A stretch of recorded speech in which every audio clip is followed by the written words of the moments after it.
Bonjour à tous, bonjour à vous madame, messieurs, merci de nous retrouver sur les antennes Equinox Télévision pour votre talk show 10-12 le Zénith. On dira en même temps le rendez-vous quotidien qui vous permet de rester en haleine mais surtout de garder un œil particulier sur les événements ou les informations qui font bouger le Cameroun.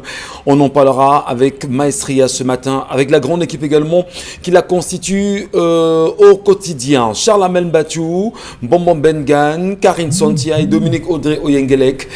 Le mot est connu, ensemble, unis pour la même mission, nous sommes là pour vous servir, on le fera encore ce matin. Un peuple qui pense à son indépendance restera, quoi qu'on dise, un peuple invincible. Juste pour paraphraser Omignobe qui le disait, en 1957, le Cameroun, on le construira ensemble. Bon, Bengan Kandie, bonjour. Bonjour, M. Ngachou Numba, bonjour à vous, chers téléspectateurs. Elle s'appelait Zinzisma Nabuto Mandela, c'était la fille de Nelson Mandela. Elle faisait ses apparitions publiques avec son papa quand ce dernier avait divorcé avec Winnie.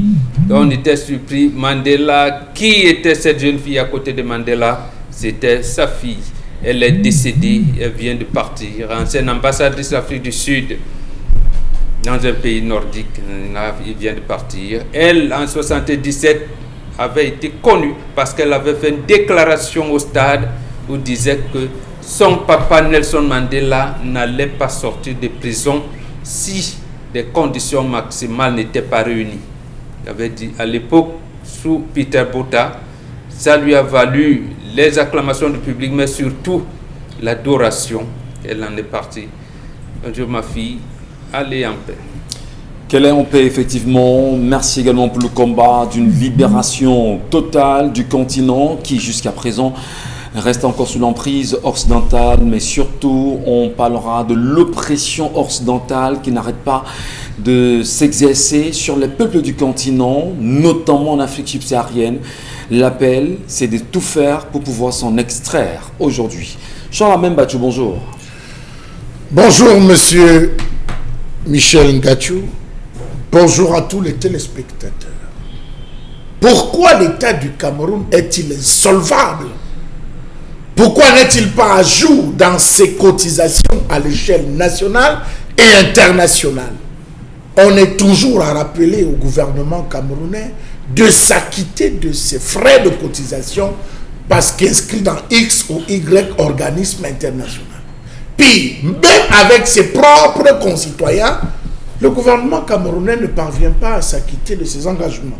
Tenez par exemple, depuis le 18 août 2018, il était question que le gouvernement camerounais paye la pension des étudiants au Maroc. Jusqu'à ce jour, rien n'a été fait par le gouvernement.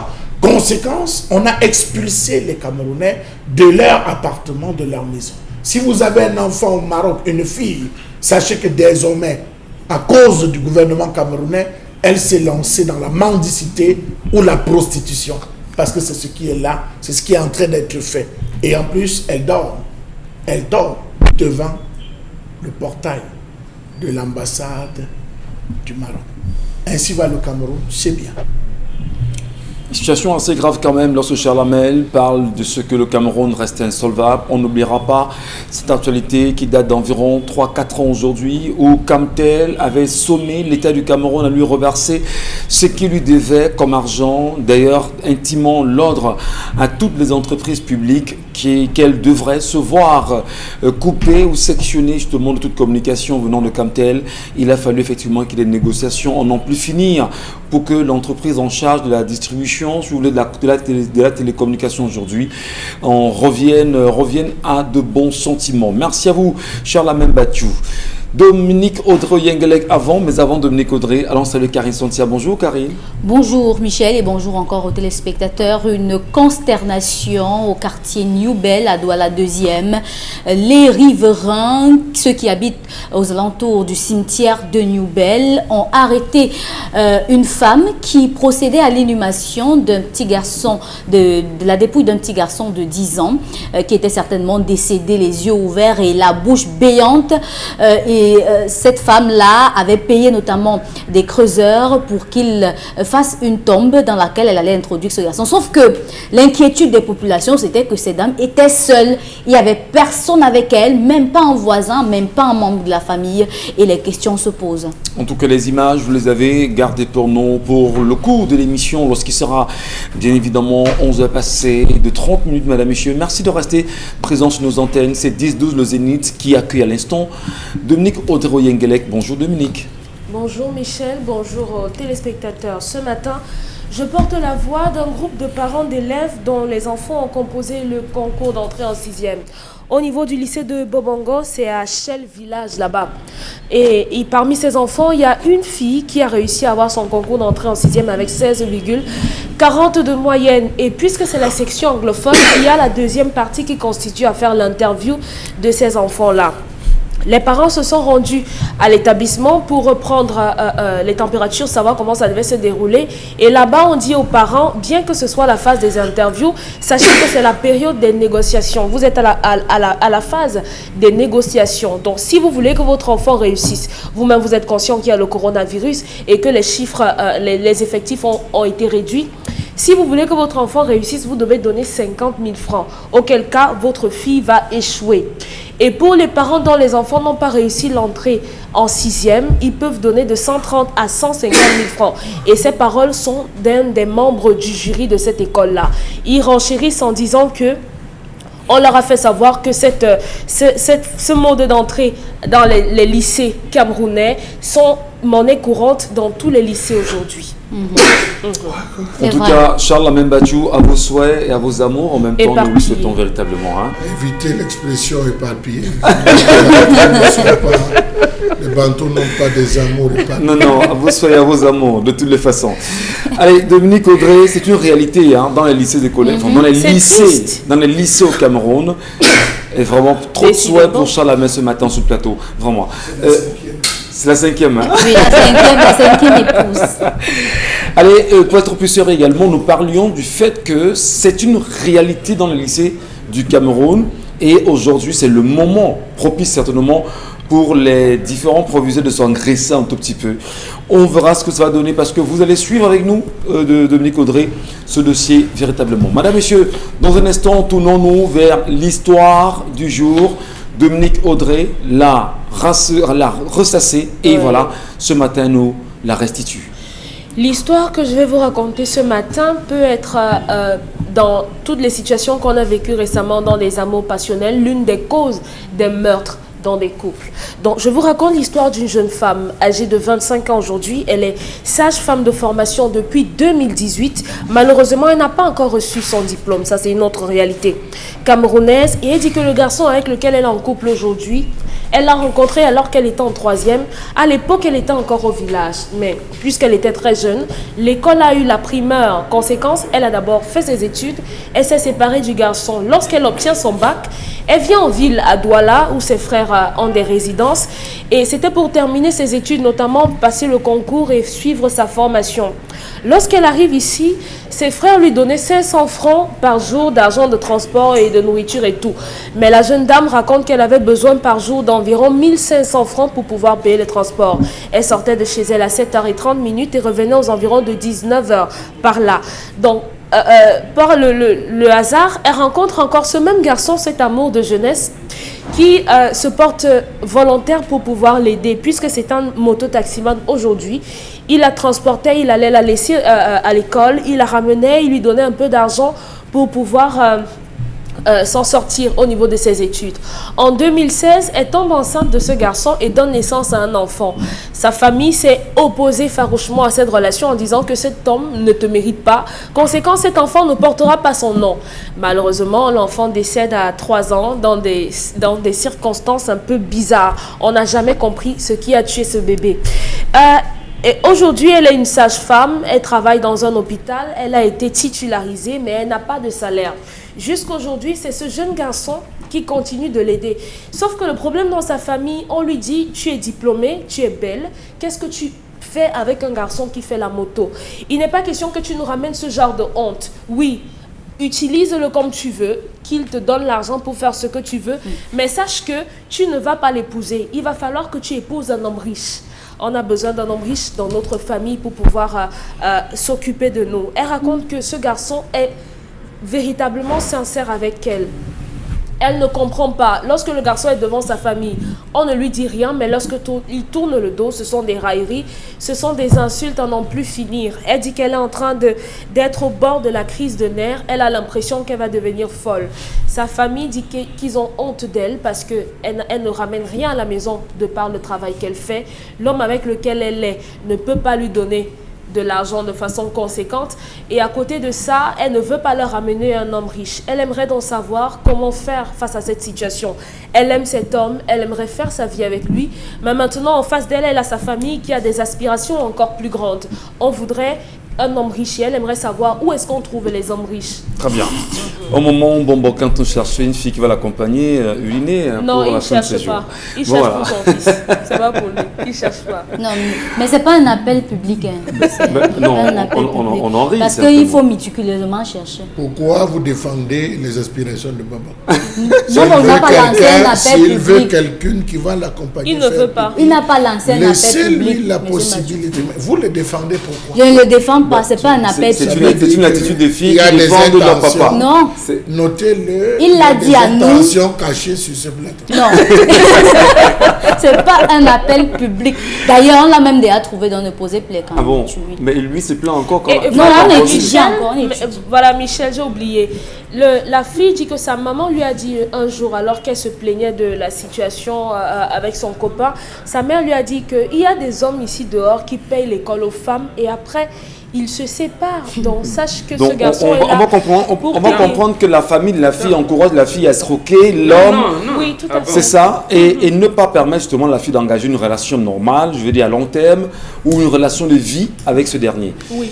Allez, bon, on va aller très vite, vraiment 15 minutes pour mieux comprendre cette situation et donner un conseil à cette femme qui nous regarde ce matin et qui nous a laissé son histoire. D'abord, nous, on envisage le mariage comme la recherche du bonheur. La recherche du bonheur, c'est pour cette raison que l'article 14, par exemple, de la charte de Cancan dit « N'offensez pas la femme, notre mère ». Donc, quand une fille veut aller en mariage, c'est le bonheur qu'on cherche. Moi, par exemple, on m'avait demandé de limer la machette. À peine j'ai pris la lime pour commencer à limer la machette, on a dit laisse, on saura que notre fille ne va pas mourir de faim. En fait, je n'ai jamais allé défricher pour faire de quoi, mais d'autres ont demandé. Donc, en fait, il y a des choses. Aujourd'hui, on sent qu'on est dans une famille complètement déracinée. La famille de la fille, je veux dire, complètement déracinée. Parce que la recherche de ce qu'on appelle l'argent, lorsqu'on va en mariage, ce n'est pas dans nos habitudes. Deuxièmement, la méthode est mal, l'approche n'est pas bonne. L'approche n'est pas bonne. C'est ce que nous reprochons souvent, que ce soit le garçon ou la fille, chacun commence par sa maman. Nous avons les idées de sa maman. La maman dit non, il faut chercher un garçon. Mais que dit la maman du garçon? En réalité, c'est peut-être un conseil qu'on vous donne aujourd'hui. Lorsque vous voulez vous lancer dans des relations sérieuses, faites en sorte que les deux mamans donnent leur point de vue. Et s'il y a un malentendu, dissipe les malentendus. Si les malentendus persistent, vous ne continuez plus. Très bien. C'est comme ça en réalité le problème. Mais ici... Mais c'est assez dommage quand même, qu'on ait des familles où on encourage des filles à aller, entre guillemets, escroquer des garçons, ramener à la maison, dire à la fille, bah, écoute, tu peux aller chercher l'homme qui te donnera tout, encore qu'à la maison tu ne ramènes même rien. Alors, on a bien envie de comprendre Karine Sontia. Lorsqu'une maman le dit à son enfant pour peut-être mieux comprendre l'histoire du jour, quelle appréciation vous en faites? C'est une maman qui est capable de dire à sa fille, laisse même d'abord le travail. Là, j'ai constaté qu'il y a un homme ici qui peut bien prendre soin de nous. Elle prostitue sa fille pour avoir de l'argent. On a une histoire pareille Oui, ici, on a eu une histoire pareille. Ce n'est pas parce ici, qu'elle ne dit pas directement à sa fille que va dans la rue, tu dois nous nourrir, que ce n'est pas ce qu'elle veut.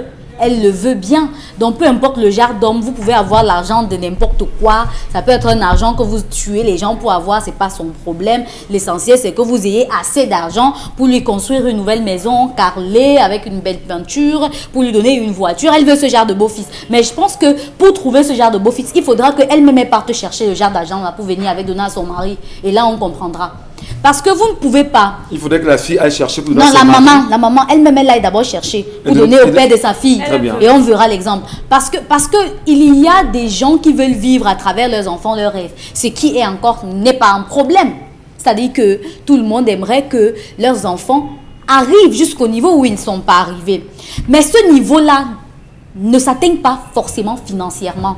Il y a des gens qui n'ont pas autant d'argent, mais je vous assure que les responsabilités que ces personnes prennent n'ont rien à voir avec les finances, avec l'argent. C'est-à-dire que c'est des personnes qui vont encadrer, qui à chaque fois leurs maisons seront pleines, parce qu'on sait que c'est une personne qui encadre.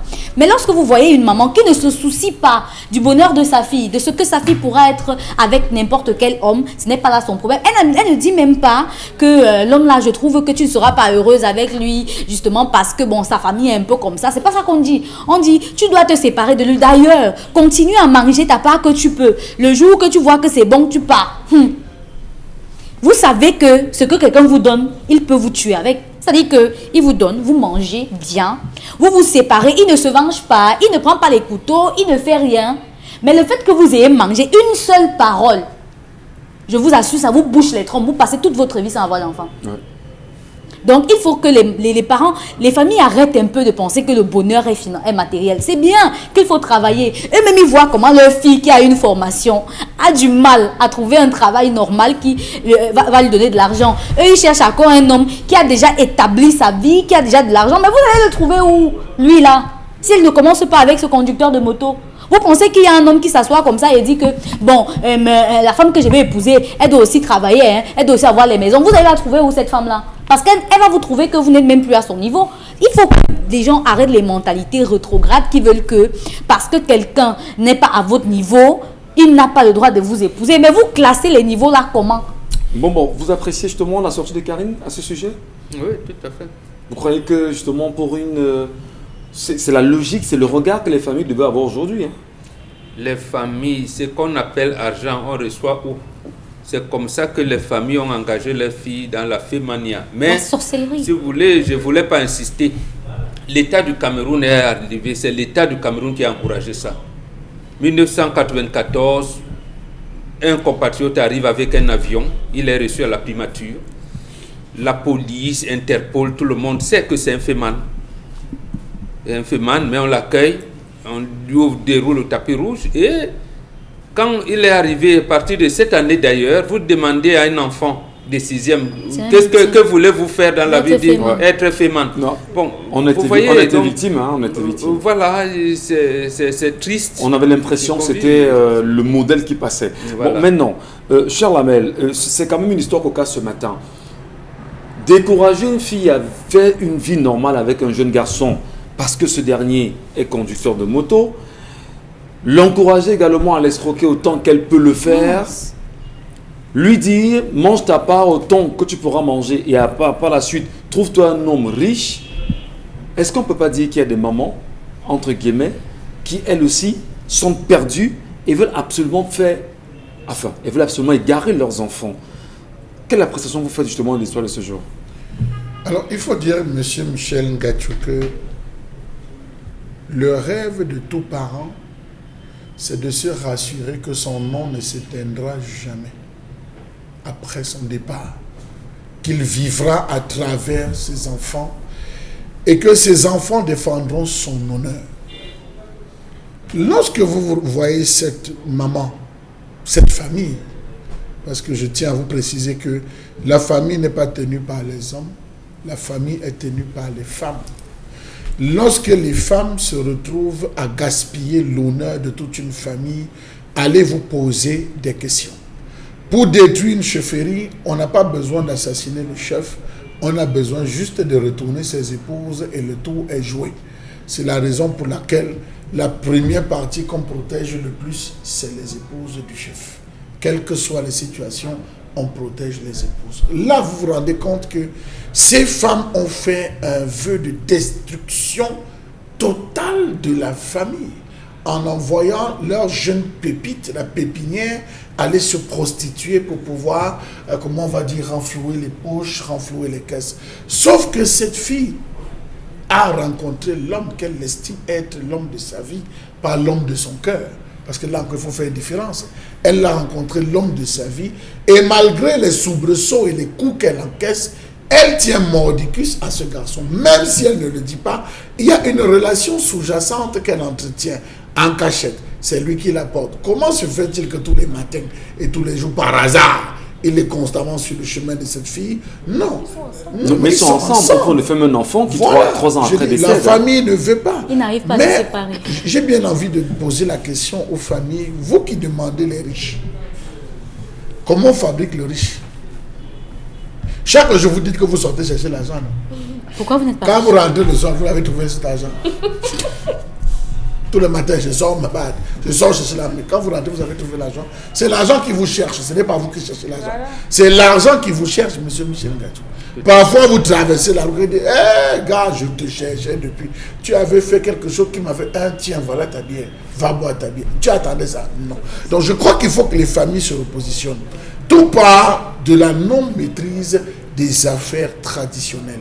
Monsieur Michel Ngachou, c'est la famille qui donne la richesse et c'est la famille qui donne la pauvreté. Je vous le dis. C'est une famille qui procède au respect des rituels ancestraux, pas de sorcellerie, je dis des rituels ancestraux de bonheur. On a des lieux sacrés, on a des endroits où il faut conjurer, il y a des moments de méditation, il y a des moments de jeûne, il y a des moments de piété. Je dis chez les Bantous, je ne suis pas avec les chrétiens, je dis bien Bantous. Si vous respectez, vous savez qu'à l'église catholique que je suis, franchement, Dominique Audrey, vous savez que quand vous demandez quelque chose, vous voulez réussir un concours, vous devez faire le triduum. Le triduum, c'est faire 3 jours. Non, je dis le triduum, pas le triduum pascal, c'est autre chose, le triduum. Le triduum, c'est 3 jours sans eau, même la salive, vous n'avalez pas, vous ne mangez pas, vous vous concentrez, vous vous repurifiez. Les musulmans, ils ont leur jeûne, la préparation du ramadan. Lorsqu'ils entrent, ils se mettent dans cette... Donc je crois qu'il faudrait que les gens reviennent aux fondamentaux. Le bantou ne demande pas pourquoi, le bantou est au comment. Vous avez dans une famille qui dit, tu es là avec lui, il ne sait à quoi. Je ne travaille pas, je ne vois pas le vin rouge, je ne mange pas les sols, je ne voyage pas pour aller à Paris. Tu fais quoi avec lui? Toi, quand tu avais la possibilité, tu avais fait quoi pour ta famille? En tout cas, on va tenter également de mieux vider ensemble ce sujet, madame, monsieur. Nous vous rappelons que vous pourrez réagir sur les pages 10-12, le Zénith, et nous laisser effectivement vos commentaires et vos appréciations, y compris sur la page Equinox TV, pour ceux qui sont abonnés et pour ceux qui ne sont pas encore allés le faire. Le fil d'actualité est là, nous y sommes en direct également. Laissez-nous vos commentaires, Karine Santia, tout à l'heure les lira. Dominique Audrey, l'histoire vous parle également ce matin, vous en tant que femme, l'amour qu'on peut porter pour son homme et les interdictions qu'on peut avoir vis-à-vis de la famille, c'est des barrières. À votre avis, comment les briser? En suivant l'amour de sa vie, tout simplement. Qu'elle parte, qu'elle aille fonder sa famille et elle reviendra. Elle reviendra. Une erreur, qu'est-ce qu'elle fait donc? Soit elle le quitte donc ce qu'elle ne veut pas le faire parce qu'il n'y a pas de raison valable pour qu'elle le quitte. Être un homme qui fait la moto ou bien un homme qui fait le taxi ou un homme qui est derrière un pouce ne fait pas de vous un homme différent de celui qui se lève pour aller dans un ministère. Peut-être au niveau des finances, mais maintenant, l'argent ça vient et ça part. Moi je suis contre les parents et contre les personnes qui ont un amour porté sur le matériel, parce que tout ça est accessoire. Vous pouvez avoir tout l'argent du monde et en un claquement de doigts, en 1 seconde, vous perdez tout. Donc pour moi, la jeune dame, qu'elle continue sa relation. Qu'elle continue sa relation. Qu'elle s'entête, c'est ça? Auquel cas, qu'elle laisse alors. Parce qu'à un moment donné, elle aura besoin de la bénédiction de ses parents. Les mêmes parents qui lui disaient, écoute, si elle n'est pas avec lui, si elle ne ramène pas l'enfant d'un ministre, si elle ne ramène pas l'enfant d'un ministre, on ne lui donnera pas de bénédiction. Puisqu'elle n'est donc pas sûre d'avoir l'enfant d'un ministre, sauf si elle va passer sa vie vieille fille. Elle n'est pas là où elle peut rencontrer les enfants des ministres. Ah, il y a un endroit, hein. Pardon, dites-nous. Mais si les parents disent qu'ils veulent les ministres, ça veut dire qu'il y a un endroit. Qu'elle vive sa relation. Pour moi, elle devrait vivre sa relation. Je crois qu'avec le temps, ses parents vont finir par accepter. Peut-être d'ici là, elle aura un salaire, puisqu'il n'est que question d'argent. il faudrait qu'elle trouve un plan B, qu'elle développe une autre activité et qu'elle donne simplement l'argent à sa famille, puisque sa famille ne veut que de l'argent. C'est simplement ça. Une famille qui a un enfant qui perd son enfant, mais tout ce que vous trouvez à dire, c'est que qu'est-ce que tu nous rapportes, qu'est-ce qu'il nous donne. Il y a des gens qui... Ce garçon est capable de leur donner de l'argent, mais ce n'est pas de bon cœur. Ce ne sera pas à cœur joie qui va le faire. Les valeurs, les sentiments valent beaucoup plus. C'est plus important d'avoir certaines affinités avec vos frères, avec vos beaux-frères, avec vos sœurs, que l'argent ou bien les sacs à main qu'on va vous donner. Il peut vous donner de l'argent, vous achetez des chaussures et elle se gâte. On vous donne un sac même encore, et il peut on tout l'arrache. vous donner, mais il n'aime pas votre fille. Qu'est-ce que vous en direz? Par exemple, Voilà. donc simplement qu'elle aille dire à sa mère, maman, ok, j'ai 26 ans, tu m'as donné ton avis, mais maman, je veux essayer. Je veux essayer. Si ça ne marche pas, je vais revenir. Il n'y a pas de poubelle où on jette les enfants. Je vais revenir. Tu es ma mère et tu devras m'accepter. Mais permets-moi de partir. Et de là, vous aussi, parce que vous arrivez à un certain âge, de temps en temps, trouvez les moyens de donner de l'argent à vos parents. J'ai envie de dire, Dominique Audrey, que ça participe justement du calvaire que peut vivre certains beaux-fils aujourd'hui. Oui, qui, également. Quand on vous entend exposer comme vous le faites ce matin, on comprend pourquoi parfois certains beaux-fils sont frustrés dans des familles. Ils ne peuvent pas dire bonjour, du moins même aller rencontrer la belle famille, tout simplement parce que la belle famille est attentiste, toujours les mains tendues. Et par contre, le beau-fils peut-être, lui, dans un vœu de construction avec la fille de cette famille-là, et c'est bien dommage. Mais cette fille Pardon, aussi... Chalamel? Parce qu'il ne respecte pas la procédure. Non, il y a ce qu'on appelle le parlementarisme. On ne peut pas, si vous aimez dire, maman, si je ne l'épouse pas, je vais mourir. Non, il faut éviter ce type de langage. C'est pour ça qu'on vous dit, le mariage commence par la cuisine. Oui. Généralement, comme c'est une fille, elle doit parlementer auprès de sa maman. Elle l'a fait. Non. Sa mère lui dit non. Il y a des hommes qui payent l'école et après, quand on va tuer, on va s'en plaindre. Et ce n'est pas normal. On vante les qualités de l'homme qu'on veut avoir. La famille veut voir l'argent. Et en plus, la tradition est flexible. On dit par exemple en Bassa, ça veut dire quoi? La pierre qu'on avait jetée était devenue la pierre angulaire de la maison. Donc, la tradition n'est pas aussi rigide qu'on le pense, c'est flexible. Il y a des flexibilités. Il faut savoir trouver les mots justes. Mais il ne faut pas venir comme si la décision était prise. La décision, vous restez avec la décision, vous dites, maman, est-ce que tu ne vois pas le garçon comme il fait souvent? Non, ma fille, merci. tu payes la... Alors, mais moi je pense également, peut-être qu'il faudrait que les parents, dès que les enfants sont ensemble, que les parents apprennent à les réunir en leur disant, nous vous encadrons.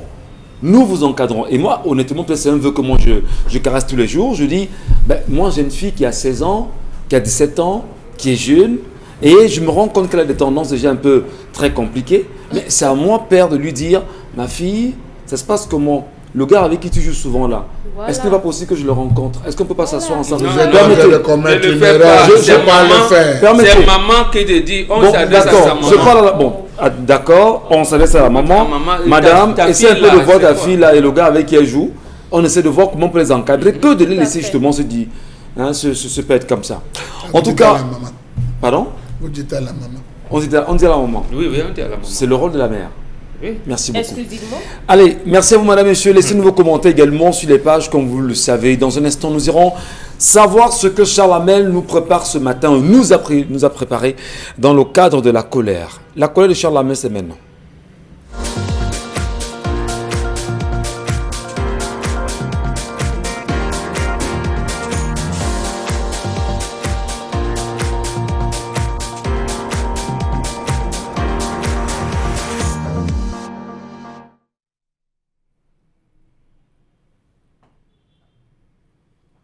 Je m'interroge ce jour sur la question du coût de la scolarité et du calvaire des enseignants des établissements confessionnels au Cameroun.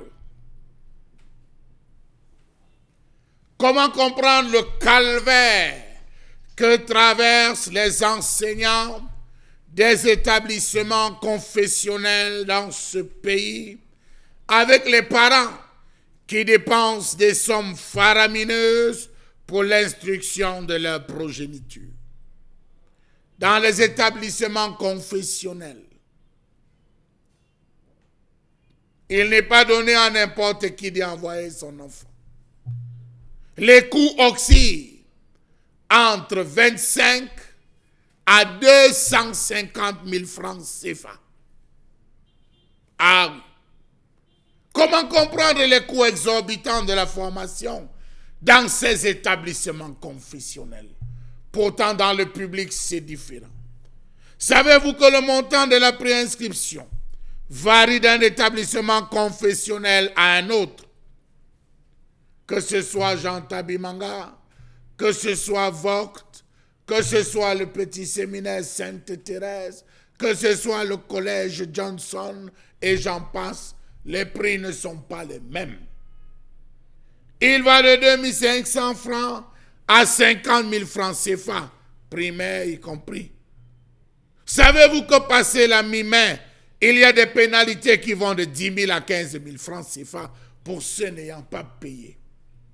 Comment comprendre que les parents ne sont même pas impliqués dans l'élaboration de la politique des différents établissements? Ils signent seulement un contrat au moment de l'inscription qui présente un engagement à respecter.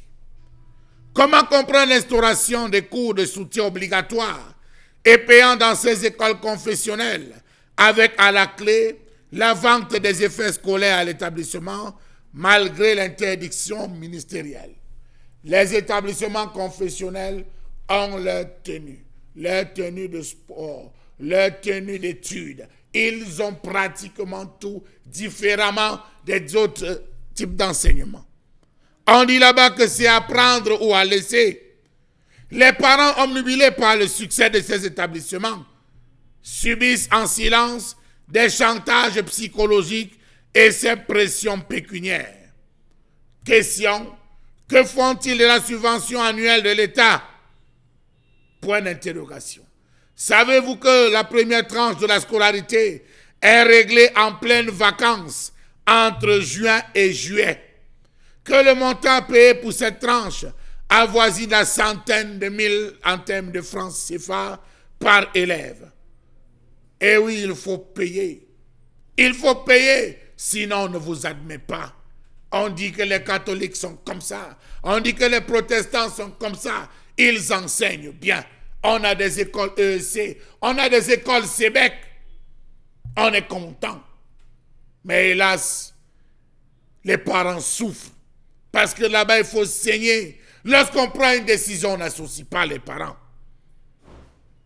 Que dire alors du salaire minable des enseignants? Hier encore, on voulait à peine se reposer, qu'on a appris que ça chauffe, ça brûle du côté des DEA. Oh, Monseigneur Jean Bosco Ntep et son séduc Abbé Eyabi Bachil sont au feu de la rampe pour n'avoir pas payé les enseignants qui ont décidé de descendre dans la rue, du jamais vu. Pourtant, ils ont perçu la subvention de l'État à hauteur de 100 millions de francs CFA. Pourquoi est-ce que c'est là où il y a Dieu qu'il y a le mal? Point d'interrogation. Savez-vous que les enseignants sont payés comme des catéchistes? Comment peut-on vouloir accuser l'incapacité un maître ayant œuvré plus d'une trentaine d'années? D'ailleurs, que dit le séduc? Entendez, secrétariat à l'éducation de l'archidiocèse. 40 000 francs CFA de salaire pendant 40 ans. Rappelons-nous que les 11 et 12 novembre 2015, près de 800 maîtres des 45 écoles catholiques de l'archidiocèse de Douala, parents d'élèves et leurs progénitures, ont manifesté à l'esplanade de la cathédrale des Saints Apôtres Pierre et Paul de Douala, réclamant la revalorisation de leurs salaires, application de la médecine de travail, injection des primes d'ancienneté dans les salaires. On a choisi de revaloriser un peu, juste un peu. Hélas, il ne cesse de se plaindre. Comment comprendre qu'un directeur d'école doit être obligatoirement à son poste avec entre 50 000 francs comme salaire? directeur d'école catholique. Mais sur la tête, sur sa tête ou sous sa tête, on prend beaucoup d'argent pour la scolarité. On vend tout à l'établissement. Comment comprendre toute cette maltraitance alors que des sommes sont prélevées pour des travaux dirigés au CM2, les différentes excursions à la maternelle, la fête du travail et célébration du 20 mai. Trop d'interrogations dont on ne cesse de se poser des questions. Allez, Charlemagne battu ce matin, colère extrême, colère forte, colère justifiée, colère qui certainement regagne des familles aujourd'hui, que ce soit dans les grandes villes comme dans l'arrière-pays. Et c'est assez compliqué. Bon, Bengan, lorsque vous regardez effectivement cette réalité dans les établissements confessionnels du Cameroun aujourd'hui, et au regard des critiques et des réalités exposées ce matin par Charlemagne Battu, est-ce qu'on ne comprend pas là, tout de suite, que la charité n'existe pas dans les églises? Non, ce n'est pas vrai. Il faut comprendre une chose une fois pour toutes. Il n'y a pas Dieu là-bas, c'est tout. Les églises parlent de Dieu, ils ne connaissent pas Dieu. Je pense que c'est encore hier que j'ai rappelé, certains n'ont pas vu le lien lorsqu'on parlait de la succession et j'ai fait intervenir Moïse. C'est Moïse qui crée le judaïsme et c'est du judaïsme que sont nés l'islam et le christianisme que vous voyez. Et Moïse crée le judaïsme après avoir appris de la tradition africaine. C'est la tradition africaine qui lui apprend que Dieu existe. Il est donc subjugué parce qu'il doit remplacer le pharaon. Et les Juifs qui sont là ont leur idée. Ils attendent le Messie, ils attendent. Donc il n'y a pas Dieu là-bas. Il n'y a pas Dieu dans nos églises. Quelquefois même il y en a qui me disent, quand je critique l'église, dit, tu es contre Dieu. Je leur dis, mais attends, c'est moi qui apprends au monde que Dieu existe. Vous savez que Dieu c'est qui? Que Dieu c'est quoi? Il n'y a pas Dieu là-bas. Justement, c'est pour ça qu'il y a ce type de comportement. C'est pour ça. Première chose. Deuxième chose, c'est qu'on appelle évêché là. L'évêché a seulement deux orientations majeures. Les renseignements et la recherche de l'argent. Les renseignements et la recherche de l'argent. Donc, en principe, c'est pour ça que vous voyez les évêques, l'archevêque ici, on multiplie les activités génératrices de revenus, et ainsi de suite. Et voilà comment on a trompé les peuples du monde. Charles Hamel l'a relevé. Quand on dit salaire de catéchisme, vraiment, le royaume de Dieu, comment vous dites même ça? Heureux les pauvres, car le royaume de Dieu, voilà. Mais il faut voir la table des prêtres quand ils mangent. C'est grave. Il faut voir la table des prêtres quand ils mangent. Mais ils sont prêts à te donner 40 000 francs pendant 40 ans d'enseignement. Vous êtes enseignant dans des églises conventionnelles, catholiques, protestants. On vous donne ce salaire pendant 40 ans. Vous allez à la retraite avec 40 ans alors qu'on vous a recruté à 20 ans. À 20 ans, on vous dit, c'est le sacerdoce. Mais lui, l'évêque, il est milliardaire. Il fait même des placements. Procède à des placements. C'est une vaste escroquerie, l'église. Donc je pense qu'au XXIe siècle, les gens devraient le savoir. Et c'est pour cette raison que je vous ai dit, ils ont assassiné Moïse exprès.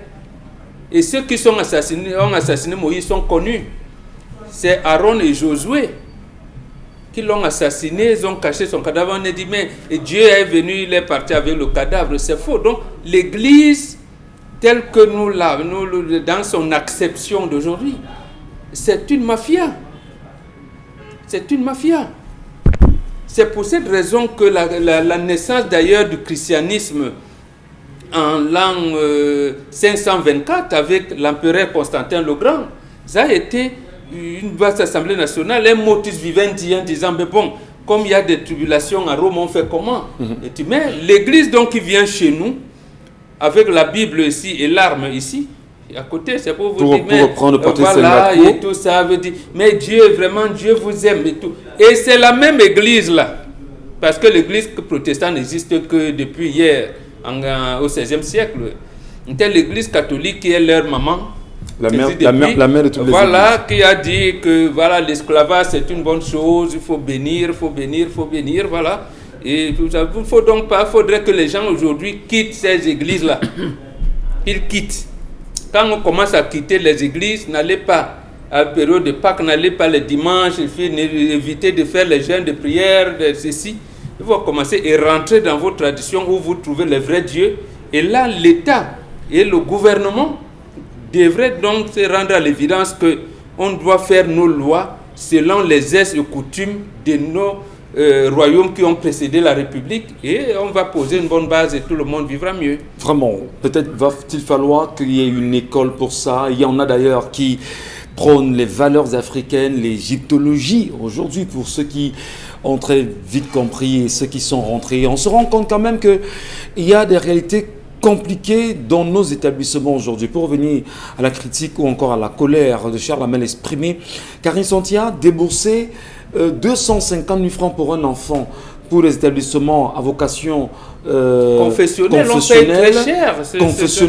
alors qu'effectivement, on vous dit heureux les pauvres, vous êtes pauvres, venez nous donner, venez qu'on puisse vous aider. Comment expliquer que l'Église ne soit pas capable d'aider le pauvre qui a son enfant et qui dise parce que je suis l'Église, je suis charitable, je vous donne tout gratuitement. Parce que Dieu vous donne tout gratuitement, finalement, comme on l'a dit, et qu'on se rende compte que c'est une grosse mafia parce que, dans la réalité, l'Église catholique romaine aujourd'hui, pour la citer véritablement, a l'un des budgets les plus colossaux de la planète. Ce que je sais du peu que je sais de l'Église, c'est que l'éducation ou encore l'accès à l'éducation par les établissements confessionnels avait pour but de venir en aide aux familles dans le besoin. Donc, en principe, cette école-là ne devrait pas être si chère si on devait payer les frais de scolarité. Sauf que les temps évoluant, on va vous dire qu'il faut payer il faut payer les terrains, construire des salles de classe, il faut payer les enseignants qui vont venir donner des cours et tout. C'est pour ça que les frais de scolarité montent. Sauf que pendant que les frais de scolarité montent, les salaires des enseignants ne montent pas. Il y en a qui sont payés 35 000, 40 000 et ainsi de suite en fonction du niveau dans lequel vous êtes. C'est-à-dire que si vous êtes au primaire, par exemple, votre salaire peut osciller entre 30 000 et 50 000. Si vous êtes trop payé, c'est 50 60 000. Je dis tous ces établissements confessionnels confondus. Maintenant, si vous êtes au secondaire, bon, vous pouvez avoir 70 000, un peu là, 70 000, 90 000 en fonction de l'établissement dans lequel vous êtes, parce que les salaires ne sont même pas homologués au niveau même de leur comment on appelle l'archidiocèse. De l'archidiocèse, par exemple, les salaires ne sont pas homologués, donc chacun décide de comment est-ce que il n'applique même pas de convention collective qui régit le on vous dit c'est l'église, on ne met pas le nez dans les affaires de l'église. Oui, et les parents d'élèves peuvent payer les frais de scolarité à 250 000 et poussières. Bon, ça c'est pour quand c'est un peu moins cher, parce qu'il y a des établissements où on paye 50 000 francs. Mais qu'est-ce qui peut expliquer ça? Est-ce que c'est pas de la méchanceté? Est-ce que c'est pas de l'escroquerie? Est-ce que c'est pas de la duperie? Non, mais ils se comportent comme des vrais établissements privés, pas comme des établissements confessionnels. Moi, je parle de ceux qui sont censés payer ces enseignants, parce que c'est ce que je dis. Vous avez des compétences que vous mettez à la disposition de l'église ou de cet établissement et vous êtes sous-payé. Comment... L'église, c'est un devoir sacerdotal que vous faites. Quand vous allez, sacerdotal, quand vous le faites, vous allez à l'église pour le faire. Quand vous enseignez dans des établissements confessionnels, c'est comme un devoir spirituel que vous avez à faire, c'est-à-dire que vous transmettez aux générations le savoir. Maintenant, le problème qui me pose, qui me dérange, est particulièrement au niveau supérieur. Lorsque nous étions en terminale, les enseignants et les responsables de l'université catholique de l'Afrique centrale de Douala sont venus dans notre établissement, dans notre lycée, pour faire la campagne de l'UCAC. Lorsque nous avons levé la main pour savoir combien est-ce que on paye les frais de scolarité, mais ils nous ont dit 1 million. 1 million 500 000. Et c'est ce jour-là que tout le monde s'est retourné, on s'est regardé en salle de classe, on était dépassés. Ils ont dit non, vous pouvez payer en plusieurs tranches, vous pouvez payer d'abord 300 000, après vous pouvez... On était dépassés parce qu'on n'arrivait pas à comprendre comment. À l'université normale, c'est 50 000, l'université catholique, c'est 1 million au niveau 1. Non, comment vous faites? Non, l'université d'État, c'est 50 000 francs. Oui. Il y a des universités privées. 250 000. 250 000. Nous, on a payé 400 000 oui. annuellement. Maintenant, comment expliquer qu'au niveau de Niveau l'église, 1, niveau 1, au niveau de l'université, première qui appartient année, à l'église, qu'on soit 1 1 million million 500 de 000. francs CFA. Parce que l'église fait les affaires. Mais il y a une petite question que moi je veux poser. Comment est-ce que les personnes qui font des donations à l'église, qui payent la dîme, qui versent la quête à l'église chaque dimanche, attendez que je termine, qui versent la quête à l'église chaque dimanche, envoient les enfants dans des écoles catholiques et payent la pension aussi chère alors qu'ils... Donc vous passez votre temps à contribuer pour l'église. Donc toute votre vie, vous contribuez pour l'église. C'est-à-dire dans votre vie sociale normale, vous contribuez pour l'église. Dans votre vie éducative, vous contribuez pour l'église. Même dans la vie politique, vous êtes obligé de contribuer pour l'église finalement. En fait, je voudrais peut-être pas qu'on dise qu'on parle de nos vies ici. Je m'appelle Michel Ngachou. Mon grand-père était catéchiste. 60 ans au service justement de l'église catholique. Aujourd'hui, on a très mal. Parce que les terres sont données. Et aujourd'hui, on exploite ces mêmes terres où on a construit les établissements scolaires. Et allez voir justement les coupes, Voilà. comme Charles Hamel le disait. L'évêque était venu enterrer votre grand-père. Oui, le feu André Wunking qui était quand même venu 60 ans après lui remettre une médaille.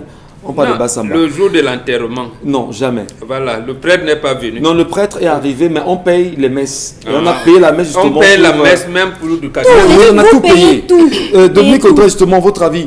Lorsque l'enseignant est sous-payé au niveau des établissements confessionnels, comme Charles Hamel nous le fait savoir ce matin, d'ailleurs merci pour l'enquête, est-ce qu'on ne va pas également, je l'ai posé la question à l'instant à Karine, ne sommes-nous pas dans une duperie extrêmement grave vis-à-vis des fidèles de l'Église et vis-à-vis même de ceux qui ne comprennent rien et qui défendent sans rien comprendre? Non, il n'y a pas de rapport entre les enseignants et les chrétiens qui vont prier. Vraiment, c'est diamétralement opposé, c'est à l'opposé.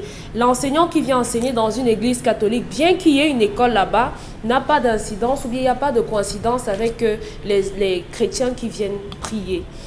C'est vrai que les conditions dans lesquelles certains enseignants se retrouvent à travailler dans ces écoles catholiques là laissent un peu à désirer. Quand on sait qu'à l'église, on prône certaines valeurs, on prône l'humain, notamment à travers ces écoles-là, qui sont là justement pour mettre au cœur, apprendre aux fidèles, apprendre aux élèves, aux étudiants, aux élèves, que l'être humain vaut plus que tout. C'est ça le but des L'être écoles humain catholiques. Au-dessus de tout. Oui, l'être humain, D'accord. oui, ce sont Et les valeurs l'argent, et l'argent humaines. qu'on génère On l'être promeut- humain, qu'est-ce qu'on en fait? Écoutez, ce sont des écoles et c'est chaque école qui décide de comment est-ce qu'ils fonctionnent. Il y a des écoles de journalisme qui coûtent 1 million de francs également. Maintenant, laquelle? on peut s'en... Non, c'est l'école de la scientifique qui a Ekounou. Il y a que on ne peut pas leur dire de ne pas mettre leurs écoles chères. Mais maintenant, quel est le traitement qu'on applique aux personnes qui travaillent là-bas parce que nous sommes dans une église? C'est ça qui pose problème. Regardez, on a une église par exemple à Melaine là-bas. À Melaine, oui. Lorsque vous regardez le gardien qui non seulement garde l'église et également garde l'école de cette église-là, quand vous regardez comment il est fagoté, quand vous regardez sa mine même, vous vous demandez comment est-ce que c'est humainement possible qu'avec des pensions comme celles que les enfants déposent là-bas, on se retrouve à avoir des hommes comme ça, des papas, des personnes âgées qui ont femmes et enfants qui ne vont même pas dans cette école-là. Parce que malheureusement, le gardien qui garde cette école-là n'a pas les moyens financiers pour payer dans cette école. C'est un peu ahurissant. Lorsqu'on donne à quelqu'un 40 000 pendant une dizaine d'années, une vingtaine d'années, moi, je ne pourrais m'en prendre qu'au gouvernement qui accepte que ce genre de choses se fasse dans un pays. Parce que je continue de penser que même si on a l'église dans un pays, même si on a des institutions étrangères dans un pays, le pays et le gouvernement doivent toujours avoir un droit de regard sur ce qui se passe dans leur territoire et qui engage ses citoyens. On a un ministère du travail. Est-ce qu'ils vont faire les contrôles là-bas? Ce sont des enseignants en part entière qui sortent des écoles. Pourquoi est-ce qu'on les abandonne à leur sort comme ça? Voilà par exemple le cas des DEA. Après, on va sortir un dossier à ces enseignants, les taxer de révolutionnaires, de rebelles, entre autres, les licencier à la fin. Pourtant, ils ne revendiquent que ce qu'on doit leur donner. En principe, on ne peut pas donner 40 000 à un enseignant dans un pays quand on sait que le loyer avoisine les 20 000 francs, que le sac de riz coûte 16 000 francs et 18 000 francs en montant, et qu'il a femme et qu'il doit payer des factures eau, courant, électricité, il doit voler. Transport, il va voler, il va prendre le pain des enfants dans le sac, il va fabriquer tous les jours les photocopies qu'on va donner aux enfants. Allez dire à vos parents qu'ils envoient 100 francs tous les jours. Donc, on continue dans le cas de figure qu'on présentait hier où les enseignants sont des marginales dans notre société. Et ce n'est pas bien. Surtout venant de... Ils vous diront qu'ils n'ont pas de subventions. Hein. On a parlé d'une subvention. C'est 100 millions pour la voilà. C'est 100 millions. Donc, La confession, toujours des financements. Les écoles et les hôpitaux ont d'abord une subvention. Voilà. À la fin de chaque année, retenez bien, le cardinal a 3 millions, le même chef de l'État. Chaque archevêque a 2 millions et chaque évêque a 1 million. Il en est de main de ceux qui sont protestants. Donc, c'est-à-dire leur traitement personnel est à part, le traitement qu'on donne à l'institution qui représente est à part. Donc, ces gars-là, il n'y a pas de raison qu'on il n'y a pas Dieu là-bas. Donc, il n'y a pas de raison, c'est simplement de la mauvaise foi. C'est de la mauvaise foi, et agir comme ça va donner raison justement aux gens qui estiment que l'église, c'est de la mafia, c'est de l'arnaque. Merci Dominique Audrey, merci à vous madame, monsieur. Dans un instant, nous vous lirons vos réactions. On le fera en deuxième partie de ce programme. C'est le talk show qui se poursuit, 10-12 le Zénith. Nous sommes sur Equinox Télévision, votre télévision.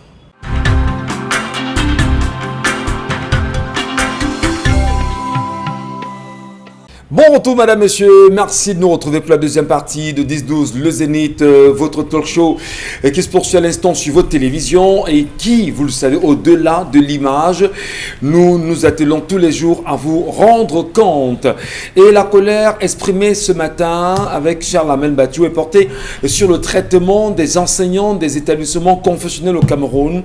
Petite dérision également, on a pu réaliser qu'à travers ces établissements aujourd'hui, il y a même le planton, celui-là même, pour reprendre les propos de Dominique Audrey, le vigile, qui est très souvent celui qui est maltraité. Mais non, l'attitude des curés, peut-être dans ces chapelles-là, et qui parfois sont également à la tête de certaines écoles, c'est assez compliqué. Bon, Mengan l'a très bien dit que sur le plateau, allez voir comment la table du curé peut bien, c'est à quoi ça ressemble. Et il allait plus loin en nous rappelant effectivement que le cardinal reçoit 3 millions tous les ans justement de la présidente de la République. L'archevêque lui reçoit 2 millions et l'évêque 1 million tous les ans. Mais non, pourquoi? Ça va où? Au moment où on gère très mal les parents d'élèves, y compris les enseignants dans les établissements confessionnels au Cameroun. Est-ce qu'on peut en sortir, Charles Lamel? Ça fait quand même, c'est trop quand même. Et enfin, les Camerounais commencent à comprendre que ce jeu-là a peut-être un peu trop duré, non? Le monde changera lorsque les rois seront philosophes et les philosophes des rois. C'est en ce moment que les choses changeront. Monsieur Michel Ngachou, j'ai été élève au petit séminaire Sainte-Thérèse de Mvolier, où j'ai fait de la 6e avec plein de camarades qui sont aujourd'hui un peu éparpillés dans cette république. Nous étions 100 dans notre classe et on payait 152 000 francs CFA. Nous sommes en quelle année? Vous voulez savoir l'année maintenant? Peut-être pour faire une bonne comparaison entre cette année-là, laissez l'année, période et ce que nous faisons aujourd'hui. On ne compte pas les dents de son père. Merci beaucoup. Cela faisait 15 200 000 francs. Une seule classe de 6e. Calculez. Nous étions 100 à l'intérieur. C'est vraiment spacieux, hein, si vous allez, c'est vraiment spacieux. On réglait cela. Vous avez, à l'époque, là, on avait comme enseignant Monseigneur Beffeu. Ateba. Il était préfet des études et professeur de musique. Je le cite, monsieur Michel. De regretter mémoire. Un jour, Monseigneur Beffeu, je peux parler, il est mort. Il a piqué une crise au point de chercher à donner des coups de poing au recteur. À l'époque, prêtre. Au recteur, oui, prêtre. Le coup de poing à cause des salaires. Je dis des salaires à cause des salaires. Je peux en parler aujourd'hui parce qu'à la suite, il y avait eu un mouvement d'humeur au petit séminaire, monsieur Michel Ngachou. Pour que vous compreniez que l'église est méchante. L'église avec grand E. Il ne faut pas suivre. Je n'ai pas dit catholique. J'ai dit l'église avec grand E est franchement méchante. Dans ce sens que, je prends même le cas de mon père. Mon propre père cotisait chaque fin d'année, il donnait à l'église 300 000 francs pour l'école. Les maîtres n'ont pas été payés. Il y a ceci, vraiment l'église, on a besoin. 300 000 francs chaque année qu'il déduisait, nous on ne mangeait pas, il préférait donner à l'église.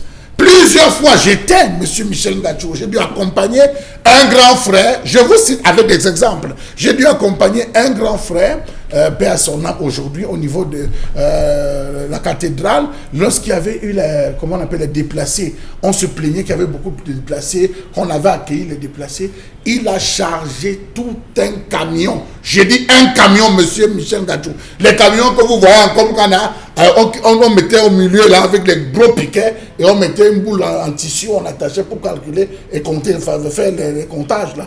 Ces gros camions qui vont à l'extrême nord. Les camions Benz. Sacs de riz, savon et tout pour se déplacer avec au-dessus la somme de 10 millions de francs CFA. Je dis c'est un grand père à son âme aujourd'hui, 10 millions de francs CFA.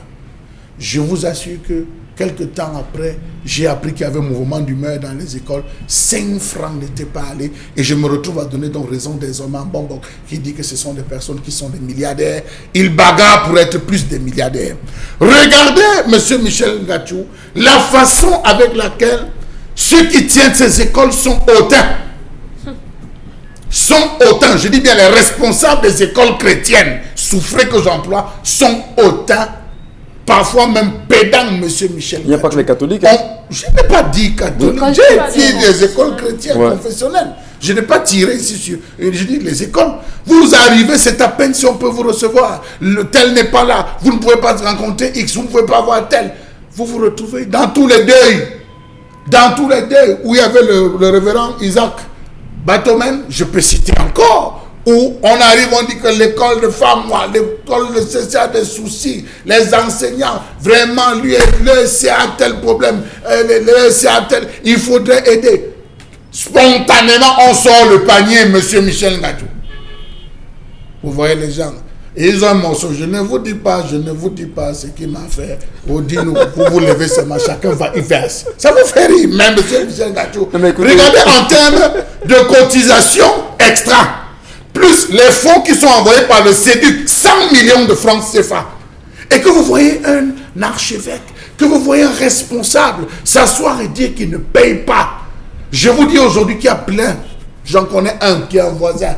Il marche à pied, monsieur Michel Ngachou, pour aller donner cours. Il a 4 enfants. Vous savez ce qu'il loue? Il loue une maison, monsieur Michel Ngachou, de 10 000 francs en carabote. Je dis 10 000 francs en carabote.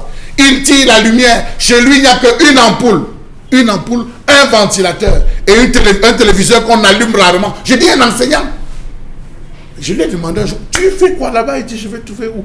Il a plus de 30 ans d'enseignement à l'église. 30 ans, monsieur Michel Ngachou, dans les écoles de l'église. Mais c'est de la méchanceté. Quand vous voyez ce qu'on prend sur la tête de chaque enfant, c'est de la méchanceté. Même la moto, placez-vous là, monsieur Michel Ngachou, à l'école. Allez, je ne veux même pas citer de peur qu'on dise que c'est une cabale. Placez-vous là, dans les écoles chrétiennes. Vous observez comment les maîtres arrivent le matin. Vous voyez un des maîtres qui arrivent, ils ont la carte de l'Afrique. Ouais. Il a transpiré jusqu'à avoir la carte de l'Afrique. Plein de sueur. Vous vous demandez, c'est grave. Quelle est cette histoire? Dans quel état moral il va enseigner? Lorsque vous réclamez, vous tentez de réclamer, on dit vous vous êtes opposé au Père, vous vous êtes opposé, on vous licencie. Les licenciements abusifs, c'est là où il y a Dieu. C'est là où il y a Dieu, leur Dieu, monsieur Michel Ngachou. Voilà. C'est là où il y a leur Dieu. Licenciement abusif. Bon, on va oublier de vous parler de la position 80. Ils en ont aussi. Oui, tout à fait. On ne vous paye pas. Parce que vous avez osé réclamer, parce qu'il y a eu retard, on dit que vous allez voir, les parents n'ont pas payé. Est-ce que vous savez que depuis Corona, je vais vous dire, vous savez ce qu'on a dit dans certaines paroisses aux enseignants, ou dans certaines écoles aux enseignants, on leur a dit, allez récupérer l'argent chez les parents, vous vous payez. Parce que les parents n'ont pas payé. Vous êtes enseignant, monsieur Michel Ngachou. Vous venez réclamer votre salaire, vous avez travaillé. On vous demande d'aller chercher votre argent chez les parents. Charles Lamel, ce que vous dites est très grave quand même. Quand je dis c'est grave, c'est que nous sommes outrés. Et je l'ai fait ici une fois sur ce plateau où j'ai fait un petit calcul avec vous-même. Je vous ai dit, disons-nous que nous soyons 1 million de fidèles qui allons nous rendre à l'église le dimanche. et que nous soyons à même de donner 100 francs par fidèle, ça fera 100 millions. On a 52 semaines sur l'année, on a plus de 5 milliards 200 millions. Ils ont dit qu'on ne calculait pas non, comme ça. on fera ce Ne calcul. calculez pas comme ça. C'est le B.A.B.A. Un mariage simple à Non, l'archidiocèse de Yaoundé. J'en viens pour vous Au dire. mariage. Peut-être nous qui présentons les mariages tout le temps, moi je prends le cas de la basilique mineure de Mvolier, que moi je connais personnellement. Je ne sais pas si ça a changé là-bas entre temps, mais je sais qu'à un moment donné, quand vous y arrivez, c'était 1 million que vous posez. Mais comment vous expliquez que pour célébrer un mariage, que vous payez 1 million, comment est-ce qu'on achète le sacrement? Quand vous allez faire baptiser, il y a le casuel de confirmation qui va directement tout ça, Charlemagne Bachou, est-ce qu'on doit payer le sacrement? Il y a la décoration. Alors, ça, ce ne sont que des dépenses, c'est des volets. Maintenant, il y a... Oui, maintenant, vous avez le baptême. Quand vous dites baptême, on dit d'accord, votre parent d'après son délai de culte, votre 7 marraine... 000 fois 2, je vous dis 7 000 fois 2, le ça fait 14 000. père de l'enfant, la mère de l'enfant, y compris l'enfant. Mais vous avez idée justement de ce que ça génère comme argent? Et il y a des croyances qui demandent à ce qu'un enfant ait 2 parents dans un mariage. C'est extrêmement grave. Je vais vous dire aussi que c'est la faute de l'État. Lorsque l'entreprise Mobilis, je peux parler d'elle, puisqu'on a changé de nom, l'entreprise Mobilis venait s'installer au Cameroun, M. Michel Ngachou. Dans leur cahier de charge, il était prévu que l'argent d'entretien devait avoir 125 000 francs comme salaire, 125 000 francs. Les standardistes, ceux qui devaient s'occuper au niveau des standards, ils étaient dans le 210, 220. Ceux, les responsables, ils payaient comme en Europe. Quand ils sont arrivés, le principe, la base salariale était comme celle de l'Europe. C'est le gouverneur de l'époque. Allez fouiller quand les Mobilis venaient s'installer. C'est le gouverneur qui appelle et dit que tu es fou. Tu es fou. Tu donnes ça ici à qui? Tu es fou. Réduis le salaire, la main là-bas, 40 000. Allez, je vous le dis. Parce que ça jasait que c'était une entreprise qui allait bien payer, les gens couraient. Donc vous voyez jusqu'à quel degré. Parce que l'église que vous voyez aujourd'hui n'est que le miroir, le reflet de l'image de l'État. Oui. C'est ce que l'État lui-même fait que l'église se retourne aujourd'hui. Parce que ne dites jamais qu'entre l'église et l'État, il y a séparation. Hein. Non, ils s'entendent terriblement. Donc c'est le même reflet que vous voyez. Et c'est la raison pour laquelle vous pouvez voir quelqu'un se lever. Comment dans une église, le ministre Satan dit, à des moments se lève, il pourchasse et persécute certaines personnes pour des collectes à l'église. Un dimanche, un prêtre se lève parce qu'il voit que la salle est pleine. Il y a quand même des hommes d'affaires, des opérateurs. Il dit opération un poteau. Le poteau coûte 3 millions. Opération un poteau. Il sort le panier lui-même. Il engage la chanson. Il collecte dans l'église, monsieur Michel Ngachou. Vous connaissez la fête des récoltes? Peut-être que vous ne savez pas ce que c'est que la fête des récoltes. En tout cas, non, je préfère qu'on n'en parle pas parce que c'est assez grave quand même. Ah oui. Le traitement qui est alloué à ces enseignants dans ces établissements, c'est assez compliqué quand même. Et c'est assez grave parce que on va peut-être tout dire ici, on va nous jeter des pierres par la suite. On accepte, mais nous sommes là pour restituer la vérité. Et surtout, amener les Camerounais, les Africains à cet éveil de conscience et dire faisons attention à ce que nous embrassons. C'est assez grave quand même. Allez, Karine Sontia, rapidement, les messages de nos téléspectateurs ce matin avec vous. Les prêtres sont les dieux de la terre auprès des hommes. Faut voir comment les fidèles les vénèrent. Sandra Zego. 40 000 pendant 40 ans, pendant que eux-mêmes ils ne mangent que le caviar, non-sens. Un autre message, l'église c'est la plus grosse arnaque dans le monde, que le monde ait connue. Heureux les pauvres, ça ne veut pas dire mendiant, ça veut dire pauvre en esprit. Celui qui est toujours à la recherche de la connaissance de la parole, car il n'en a pas encore assez. Non, qui a dit ça, c'est pas vrai. C'est vraiment pauvre. C'est qui le dit. C'est une interprétation. Il est plus facile à un chameau d'entrer qu'un riche de pénétrer. Comment il parlait de pauvre en esprit? Il n'était interprété par le la pensée. Permettez qu'on ait des messages, je vous en prie. Un établissement privé est une entreprise, c'est pas du sacerdoce. Une entreprise a des charges à régler. Religion et business, c'est quoi le lien? C'est un business. Je vous prends une école, l'école qui est ici, l'école catholique qui est ici à la cité des Palmiers, c'est 250 000 francs. Si vous avez 3-4 enfants à l'intérieur, ça fait combien? Vous vous retrouvez dans 1 million en train de payer. Et que vous apprenez, vous le parent qui avez saigné sur vos 2 enfants, 500 000 francs l'année, que les enseignants de votre enfant ne sont pas payés. Ils sont en train de gréver. Vous dites quoi, monsieur Michel Ngachou? Vous dites quoi? Que vous avez donné 500 000 francs. Message Karine Sontia. Non, mais vous êtes en train de rire. Vous êtes en train de rire parce que le rire, c'est comme écoutez, écoutez, cher Lamé, c'est parce que vraiment au moment donné on est dépassé. On est dépassé. Est-ce que c'est pas l'ignorance des parents? Est-ce que c'est pas comment on dit ça, l'accompagnement de l'État, c'est-à-dire que la complicité de l'État justement? Non, on nous vend le rêve de la meilleure qualité de l'éducation. Je vous demande tout de suite. Oui. À l'heure actuelle, on a donné les bulletins aux enfants. Est-ce que vous savez qu'on dit dans les établissements que si vous ne finissez pas la pension, on ne vous donne pas le bulletin de votre enfant, alors que votre enfant est à la maison depuis mars et que vous avez payé tout le deuxième trimestre, M. Michel Gachou? Oui, maintenant le ministre des enseignements secondaires là maintenant. Primaire, ils sont tous. Merci. Non, je vous dis, c'est assez important. Université catholique, c'est pour les riches. Les collèges et hôpitaux des églises ne sont que pour des riches. De qui se moque-t-on? Alors, et Dieu, toi là-bas au ciel, je me demande même comment tu fais pour ne pas envoyer un deuxième éluge sur la terre avec tout ça. Mais lui aussi, pourquoi il savait ça? Il envoyait seulement un seul fils. Il ne pouvait même pas faire 6. Il fait seulement un enfant qu'on vient d'ailleurs tuer. Il pouvait en faire beaucoup. Quand je vois les familles qui n'arrivent pas à manger du poulet, même à la Noël, qui vont offrir à l'église, de qui se moque-t-on? Dieu, c'est dans la tête. C'est la famine et la pauvreté qui multiplient les fausses églises et la formation des prêtres. Yush.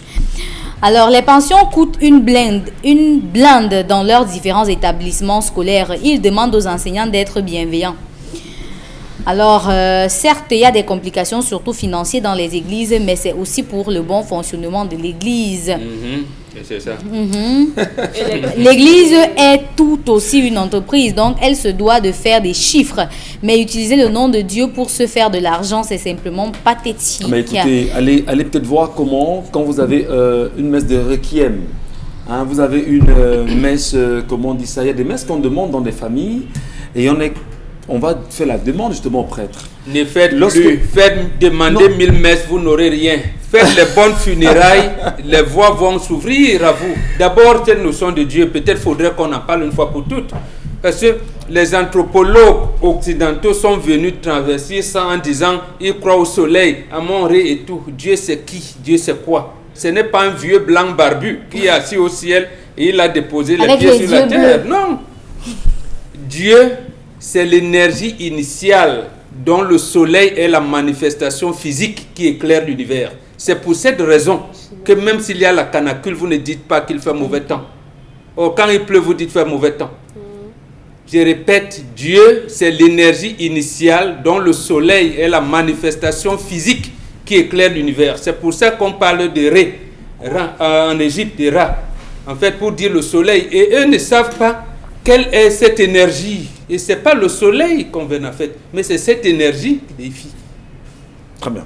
Donc en fait, c'est ce que nous avons appris à Moïse et Moïse a appris au monde.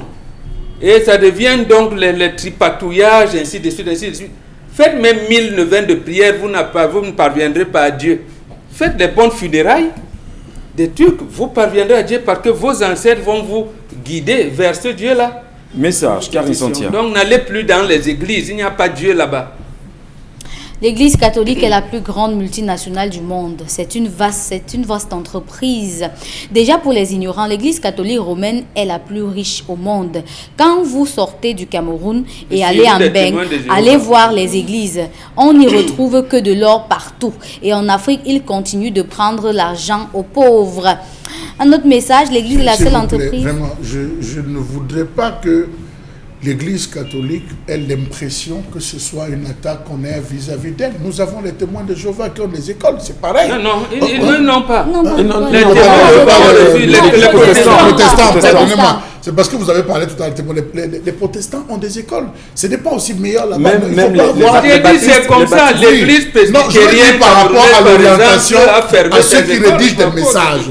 Ceux qui rédigent des messages, ce n'est pas porté. On a parlé des écoles confessionnelles, s'il vous plaît. Il y a les écoles, il y a les adventistes. Il y a les adventistes, il y a les EEC, s'il vous plaît. Voilà, donc vraiment, chers téléspectateurs, je tiens. C'est pas seulement, c'est pas porté sur l'Église catholique précisément. Même si l'Église catholique fait un peu trop, mais ce n'est pas d'elle. Même si on a apporté des réalités aujourd'hui sur ce plateau, je voudrais quand même qu'on le sache.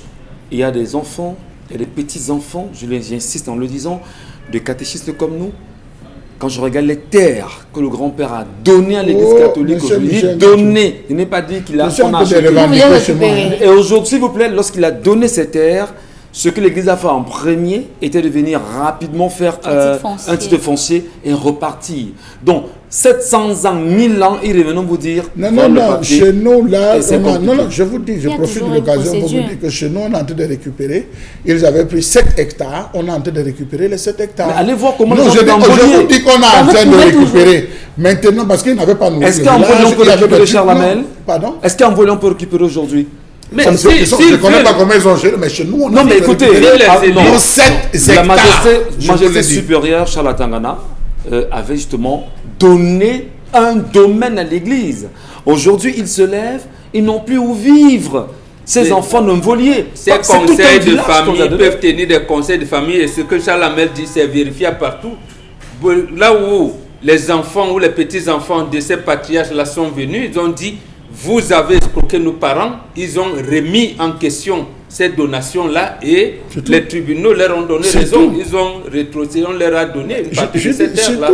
Si vous faites même un tour là du côté de Youpoué, que ce soit Youpoué, que ce soit Ndogbon, il y a plein de zones, même à Bonabéry, j'allais oublier Bonabéry, il y a des familles qui sont reparties au tribunal pour dire que non, vous avez trompé notre père, vous nous avez trompé, si vous voulez occuper, on ne peut pas s'asseoir sur la table. Ils ont jugé ça escroquerie, mais au fond, vous avez eu le collège Johnson.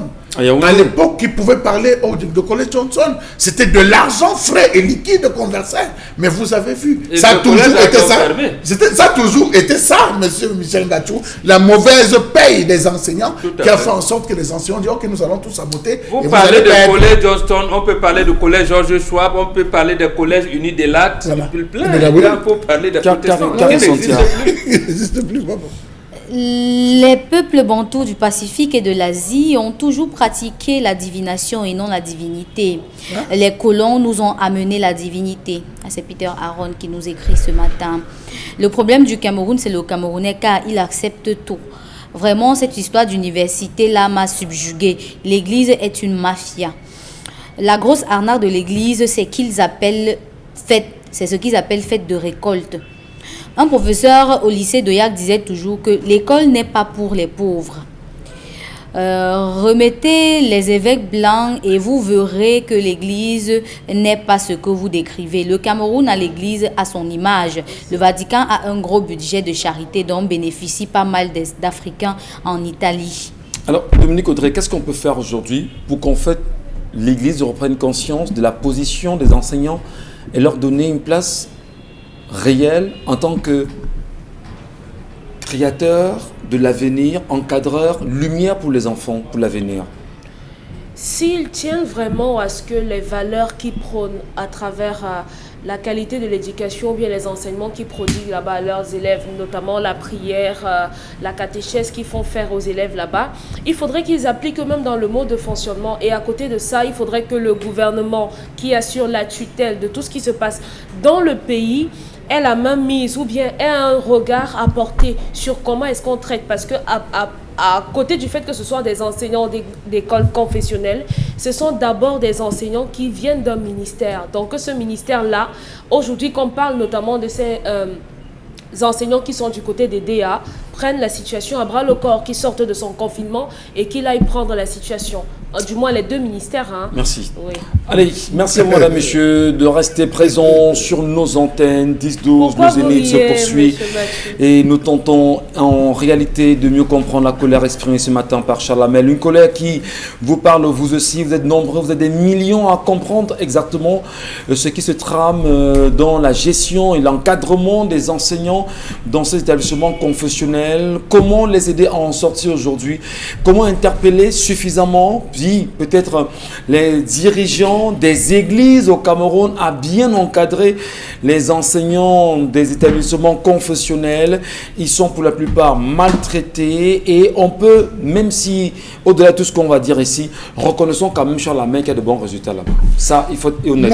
Bons résultats pour pérenniser la colonisation. Écoutez, il y a de bons résultats aussi comme là-bas. Quand vous prenez les derniers résultats en termes des meilleurs établissements scolaires. Les premiers, vous c'est prenez, pas généralement, c'est Duval Fangwa, notre collègue qui met à notre disposition. Vous allez vous rendre compte, M. Michel Gachou, que dans les établissements secondaires, c'est le lycée de Pépanda qui est parmi, qui est toujours en tête. Je pense que il y a notre collège privé à côté de l'hôpital général là-bas qu'on appelle la Conquête. On a va quand même prendre des sans publicité. On a eu Jean Tébé Yaoundé qui fait de bons résultats. On a eu le séminaire. Je vais vous dire qu'ils sont pas le petit séminaire de. Ils sont pas seuls. Je sais pas qui est sur la route de Bala. Il y a un petit séminaire en Bala là qui fait de très bons résultats également. Ça, EFOC justement. Moi je suis passé par là, j'ai compris, j'ai su. Donc il faut quand même reconnaître quoi qu'on dise aussi. Il y a un travail quand même qui se fait en interne. Hein. Même si, Monsieur Michel Ngachou, si vous mettez des moyens, dans n'importe quel établissement fera le travail, c'est qu'ils sont radins. Ils sont radins, Monsieur Michel Ngachou, qu'ils dépensent, qu'ils reconnaissent la valeur de l'humain. Parce qu'on ne peut pas dire que la Bible est montée, la Bible est descendue, Jésus était le plus grand humble, et vous-même, vous n'appliquez pas les principes de votre grand maître, Monsieur Michel Ngachou. Dans tous les cercles ésotériques, on applique toujours la maxime du grand maître. Charles Lamel, c'est compréhensible. D'abord, la France est la fille aînée de l'Église catholique. Vous avez vu, puisqu'on veut suivre donc Jésus et les préceptes de l'Église catholique, François Hollande a nommé un ambassadeur homosexuel au Vatican. Et le Vatican a accepté. Il est resté là-bas 6 mois avant qu'on ait. Donc ça, je vous ai dit deuxième chose, et peut-être la chose fondamentale. Mais l'Église pratique de quoi? Du cannibalisme. Il pratique même comment je vais dire ça, du vampirisme. Que ce soit catholique ou protestante. Ils mangent le corps de Jésus, boivent le sang de Jésus, c'est quoi? Mais justement, quand on est dans le vampirisme... Ça fera l'objet justement, cette demande d'une prochaine chronique. Vous ne pouvez donc pas être dans le vampirisme et appliquer les principes qui mettent l'homme au centre. Merci. Puisque vous mangez l'homme et vous sucez son sang. Merci à vous, Mouan Bengan. Allez, madame, monsieur, restez sur nos antennes. Merci de rester sur nos antennes. On marque une légère pause et on se retrouve après avoir rencontré Constilamine qui est avec nous ce matin. Bonjour Constilamine. Alors bonjour chers téléspectateurs, bonjour chers clients du concept Salaka. Je voulais annoncer depuis pratiquement quelques semaines avec bien entendu cette grande vente promotionnelle du côté du magasin 1001 tapis. Nous sommes bel et bien aujourd'hui le 15 juillet 2020. Oui, le 15 juillet 2020, je l'ai dit que un événement devrait se tenir à Douala. Alors aujourd'hui, je viens donc l'annoncer officiellement et à l'occasion de cet événement, j'offre pas mal de cadeaux et pas mal de remises à tous les clients du côté du magasin 1001 tapis. Cet événement, c'est quoi? C'est la célébration des 1 an de plus de mon fils. Oui, c'est un honneur pour moi, c'est un plaisir d'être là ce matin pour célébrer cet événement avec tous les téléspectateurs de cette émission et tous les clients du concept Salaka. Le nommé Abbé et Sassé Ebenezer Donald Trésor a 10 ans aujourd'hui, raison pour laquelle j'offre un Salaka spécial à tous les clients du concept Salaka. Alors je commencerai déjà par le Salaka du jour. Pour ce mercredi, tous les clients qui vont faire les achats au magasin 1001 tapis, quelle que soit la ville dans laquelle vous êtes, quel que soit le quartier dans lequel vous êtes, vous allez recevoir gratuitement une boîte de fariblé qu'on vous donnera à tous les clients. C'est à l'occasion de cet anniversaire. Donc tous les clients recevront gratuitement une boîte de fariblé. Il n'y a pas que le fariblé. Il y a également un morceau de savon de 400 grammes qu'on va donner gratuitement à tous les clients qui vont faire les achats du côté du magasin 1001 tapis. C'est valable pour tous les clients, même ceux qui sont hors de la ville de Douala. Dès que vous allez commander, lors de la livraison, lors du retrait de votre marchandise, vous allez retrouver dans votre colis une boîte de fariblé, un morceau de savon de 400 grammes et une boisson qu'on vous donnera gratuitement. Ça, c'est pour aujourd'hui. Mais une offre spéciale jusqu'à samedi prochain. Nous vous accordons 4 jours de double réduction au magasin 1001 tapis à l'occasion de cet anniversaire. Je dis bien 4 jours de double réduction au magasin 1001 tapis. Ça veut dire quoi? Le robot mixeur que vous achetez d'habitude à 11 500 francs vous sera vendu à 11 000 au magasin 1001 tapis jusqu'à samedi. Le thermoflash, voilà, nous allons commencer tout de suite par le premier produit de ce matin. C'est un robot mixeur Debol.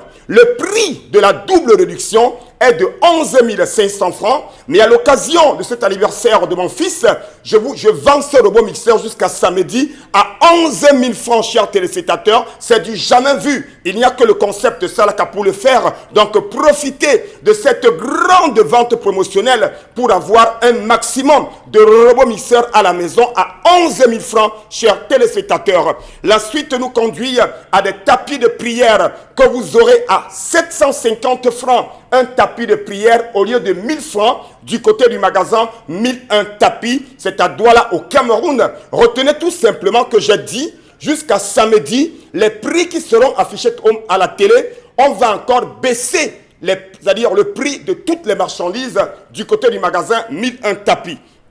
La suite nous conduit rapidement à un grand oufeur qui coûte normalement au prix de promotion 35 000, mais vous l'aurez jusqu'à samedi à moins de 35 000 francs au magasin 1001 tapis en face du palais d'Ika. Écoutez-moi très bien, retenez bien ce message commercial. Un grand oufeur, au lieu de 35 000, vous l'achèterez à moins de 35 000 francs au magasin 1001 tapis, sans oublier les cadeaux qui accompagnent le oufeur. La suite nous conduit, chers téléspectateurs, à un détendeur intelligent. Le détendeur intelligent IGT, vous connaissez le prix normal, est de 12 000. Mais à l'occasion de l'anniversaire de mon fils, je vous le vends à 11 500 francs. Le détendeur intelligent IGT, du côté bien sûr du magasin 1001 tapis, en face le palais d'Ika jusqu'à samedi prochain. La suite nous conduit rapidement, chers téléspectateurs, à un magnifique laptop Core i5 en vente au magasin 1001 tapis. Il est de qualité, il est d'origine,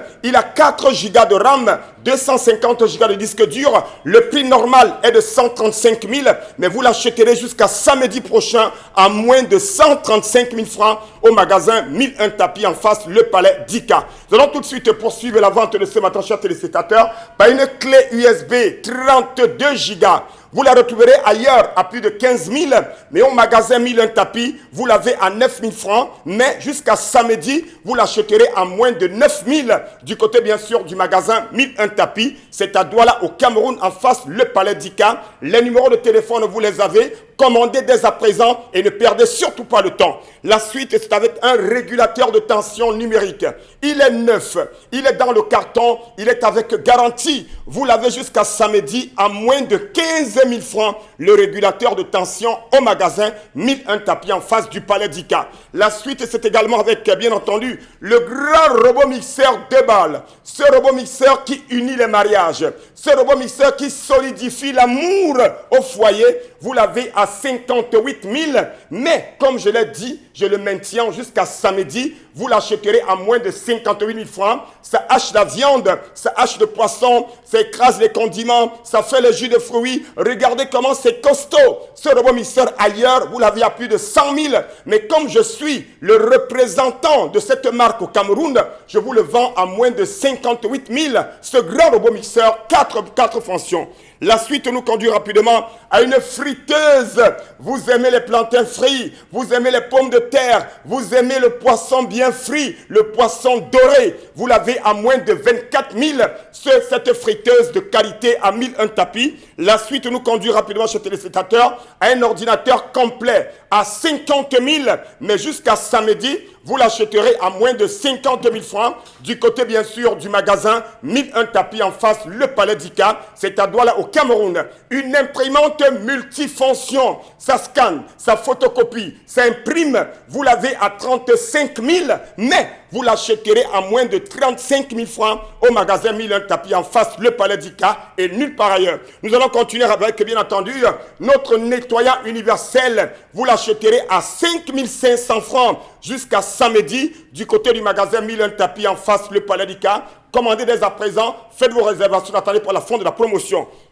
Nous allons tout de suite rappeler également qu'il y a les fers à vapeur à 6 500 au lieu de 7 000 du côté du magasin 1001 tapis pour le compte de cette belle semaine commerciale. Nous allons tout de suite également rappeler qu'il y a des laptops Core de Dio qui coûtent normalement 70 000, mais vous les aurez à moins de 70 000 francs au magasin Milen Tapi en face le Palais d'Ika et nulle part ailleurs, sans oublier également notre grand oufeur. Pour ceux qui veulent écouter la radio Equinox, pour ceux qui veulent danser, pour ceux qui veulent se détendre, vous avez des grands oufeurs à moins de 35 000.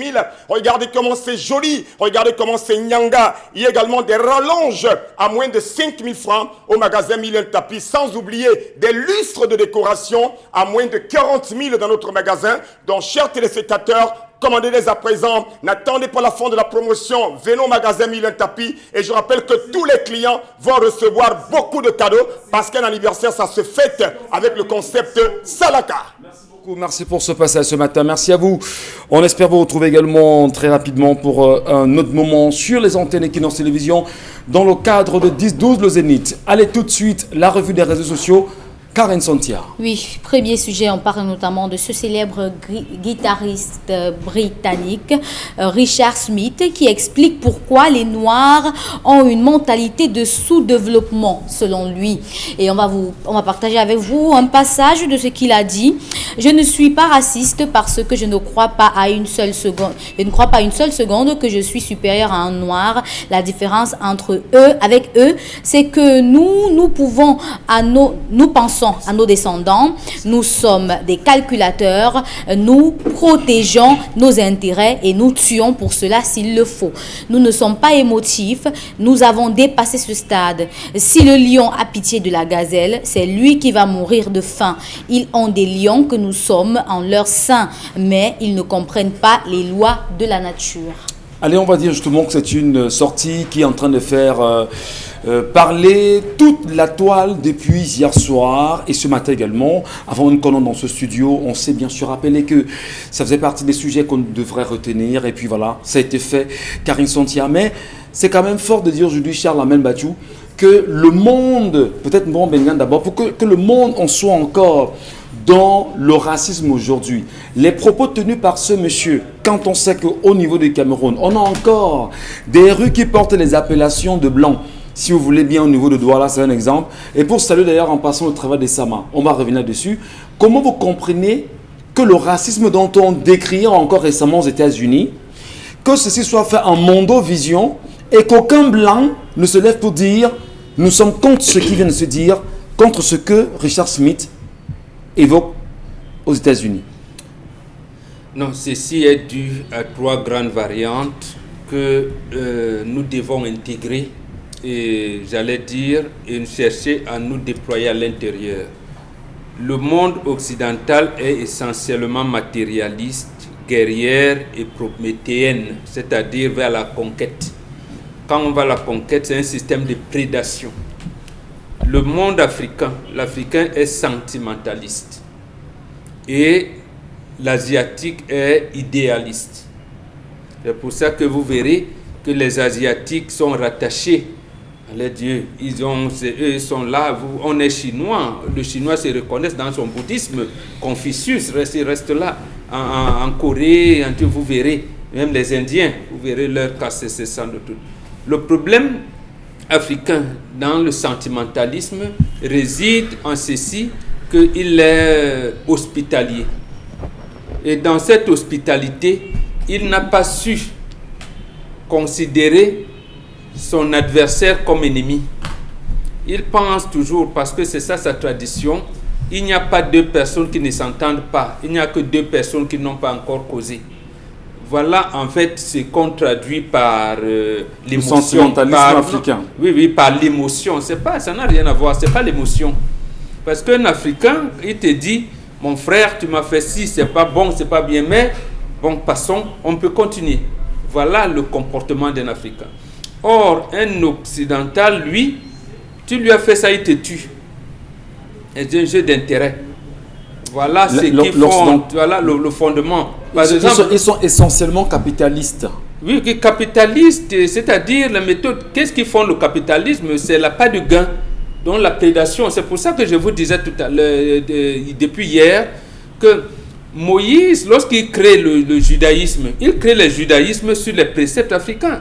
Or, nous vivions au moins 10 siècles avant. Vous savez, un siècle, c'est 100 ans. Donc, on irait. Et les Blancs, ce qu'on appelle Blancs, il n'y a que 6000 ans que les Africains ont dit que les Blancs sont eux aussi des êtres humains. Parce qu'ils n'étaient pas considérés comme des êtres humains avant. Mais comme la civilisation est cyclique, comme maintenant la Chine, les cercles de décision sont en train de se déplacer.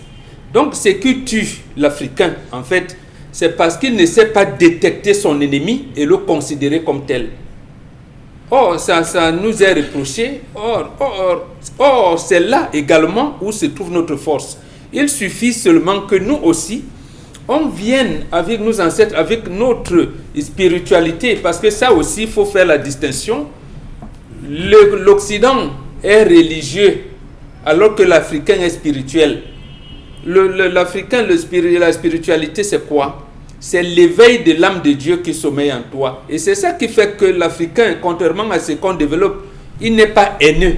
Il ne développe pas ce sentiment de haine, ce qui est développé de l'autre côté. On se sert justement de ça pour pouvoir davantage... Oui, tout à fait.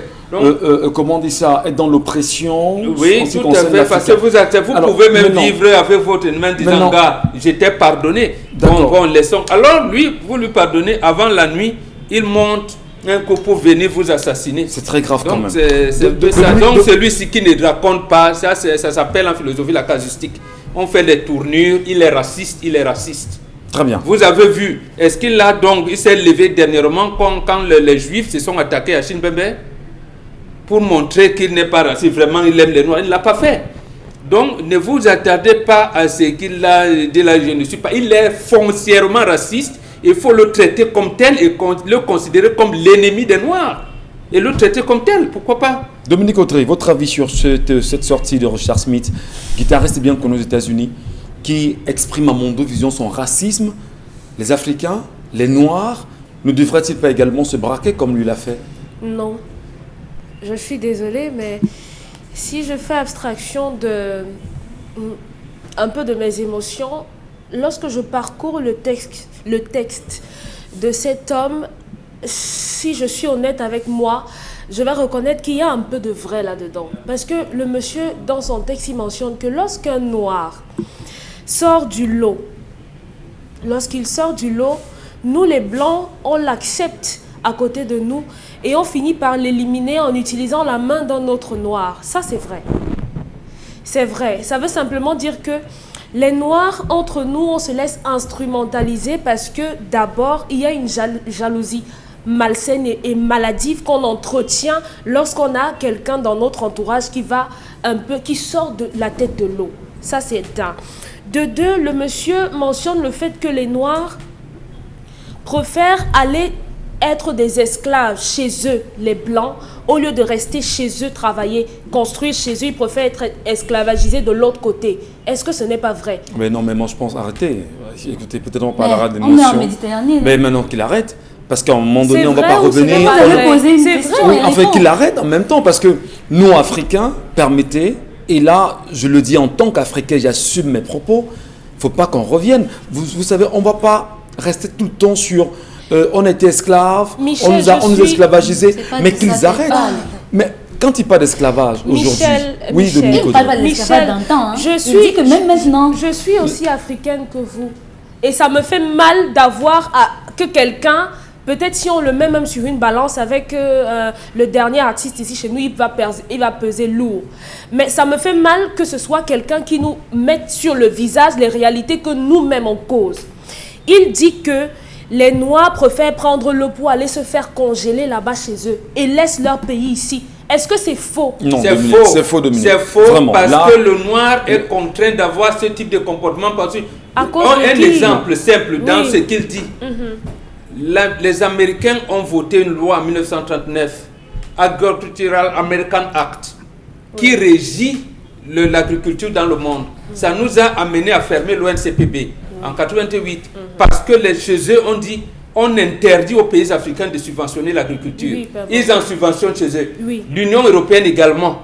Bon, quand vous êtes dans cette situation-là, vous dites, ah oui, parce que pourquoi ils n'ont pas laissé C'est les dirigeants noirs qui acceptent que ça se passe comme Non, ça. on ne peut pas. Ils ont les mains liées. Vraiment, même si la neutralité, même si la neutralité journalistique voudrait que sur le plateau qu'on ne donne pas nos avis, en tant que journaliste et en tant que noir, on est choqué, on est outré par les propos de ce monsieur. Pourquoi je le dis? Parce que... Vous n'allez pas forcer. Si, non, il faut le dire. Il faut le Non. dire.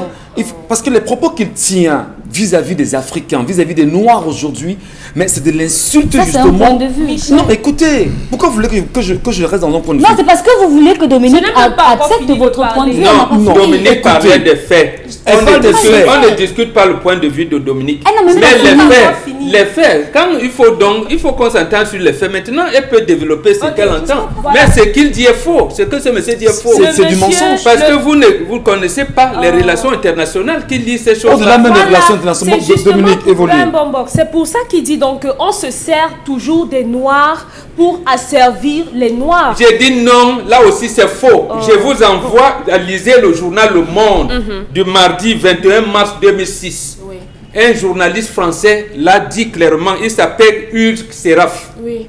Dans son blog, il a dit quand l'Afrique se lèvera, la France l'enverra se recoucher. Dans Le Monde, lui, et le journal Le Monde qui publie dit quand l'Afrique s'éveillera, nous l'enverrons se recoucher. Il donne ces propos-là. Donc en réalité, pour dire comment nous avons domestiqué les Noirs pour qu'ils nous servent. Je suis d'accord. Partir de ces postulats, maintenant vous pouvez développer comme vous voulez. Charles Amel, votre point de vue justement, parce que c'est assez compliqué. Qu'on se comprenne tous ensemble. Monsieur Michel Gatchou, pour dominer un peuple, il y a deux choses dont on a besoin.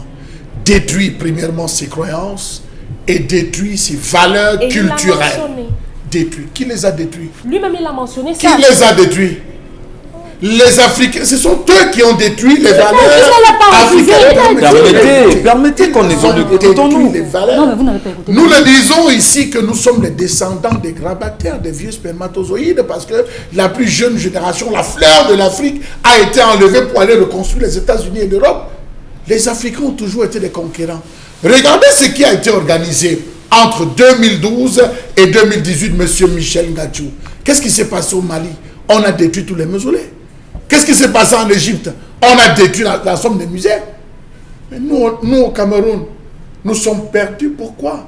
Le musée du Vatican a 3500 pièces en termes d'objets d'art. Je dis 3500 pièces de l'Ouest, d'objets d'art. De l'Ouest du Cameroun. Nous avons le musée de Tervuren. Nous avons le musée de Munich. On revendique nos objets pour nous réconcilier. Allez fouiller l'histoire de la Foacom. Cette statue qui parlait dans les musées britanniques parce qu'elle avait été volée. Allez fouiller, vous allez vous rendre compte. Lorsqu'elle est rentrée, la prospérité est revenue dans le village. Comme, s'il faut dire, les Africains veulent se réconcilier avec leur... Ils savent. C'est la raison pour laquelle ils tiennent. Vous ne pouvez plus voir les traces et les copies de l'université de Tombouctou, l'une des plus grandes de toute l'Afrique. Quand vous allez en Égypte, quand vous allez dans l'empire de Couche, quand vous allez dans l'empire de Nubie, vous vous rendez compte que c'est les Africains, les Blancs, ces explorateurs sont venus étudier l'Afrique. Parcourez les derniers rapports de René Caillé. Qu'est-ce qu'il a dit? Il a dit, j'ai parcouru les rues, je me suis rendu compte que ces Africains qu'on dit, ces gens qu'on dit, et ces nègres qu'on disait être des attardés, sont bien organisés, ils ont des cultes, leur vie est civilisée, ils ont un urbanisme qui dépasse de loin la nôtre. Permettez-moi, monsieur Michel. Non, je voudrais que quelqu'un sur son avis aussi. Allons-y, chutez Charles Amel. Oui, alors, je voudrais que pour pénétrer, il faudrait qu'on casse les religions. On a cassé, éclaté les religions en Afrique. Lorsque les religions ont été véritablement éclatées, avec les plus jeunes qui pouvaient répondre, on les a tous enlevés. Ils ont inculqué ce qu'ils ont appelé la Bible. Et c'est la raison pour laquelle vous voyez le travail que nous, les traditionalistes, nous faisons aujourd'hui de dire aux gens, ne vous éloignez pas. Ils viennent dans les années 2010, retour aux sources. Vous avez entendu ces expressions, retour aux sources. Il faut que les Africains rentrent. Mais vous avez conservé par devers vous les acquis. Ce que les Africains vont chercher en Europe. Ce que les gens, nous avons la figure Ils de vont vous. rechercher ce que vous leur avez enlevé. Enlever, c'est justement ça.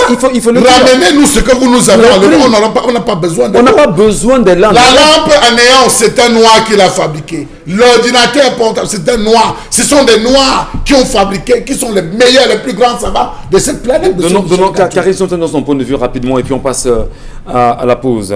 Je suis quand même partisane du fait que l'Afrique doit se réveiller ou encore doit se relever par rapport à ce qui s'est passé dans l'histoire, mais je reste tout de même très très confuse parce que ce que cet homme a dit ne s'éloigne pas de nous, c'est une réalité. Lorsque vous avez même entre nous des Africains, quelqu'un qui entre nous seulement commence à sortir... C'est mon argumentaire, monsieur. C'est pas des argumentaires. C'est mon argumentaire. On ne peut pas vous permettre. C'est mon argumentaire. On est au niveau des causes.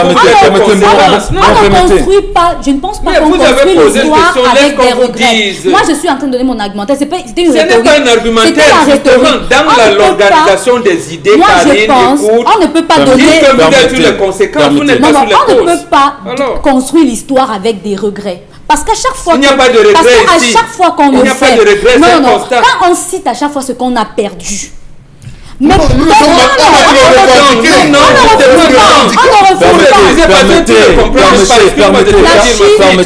Chine et l'Inde et autres ont dû se fermer pour repenser leur système de vie. Pourquoi on ne peut pas. Mais si vous connaissez dans l'histoire, vous savez pourquoi.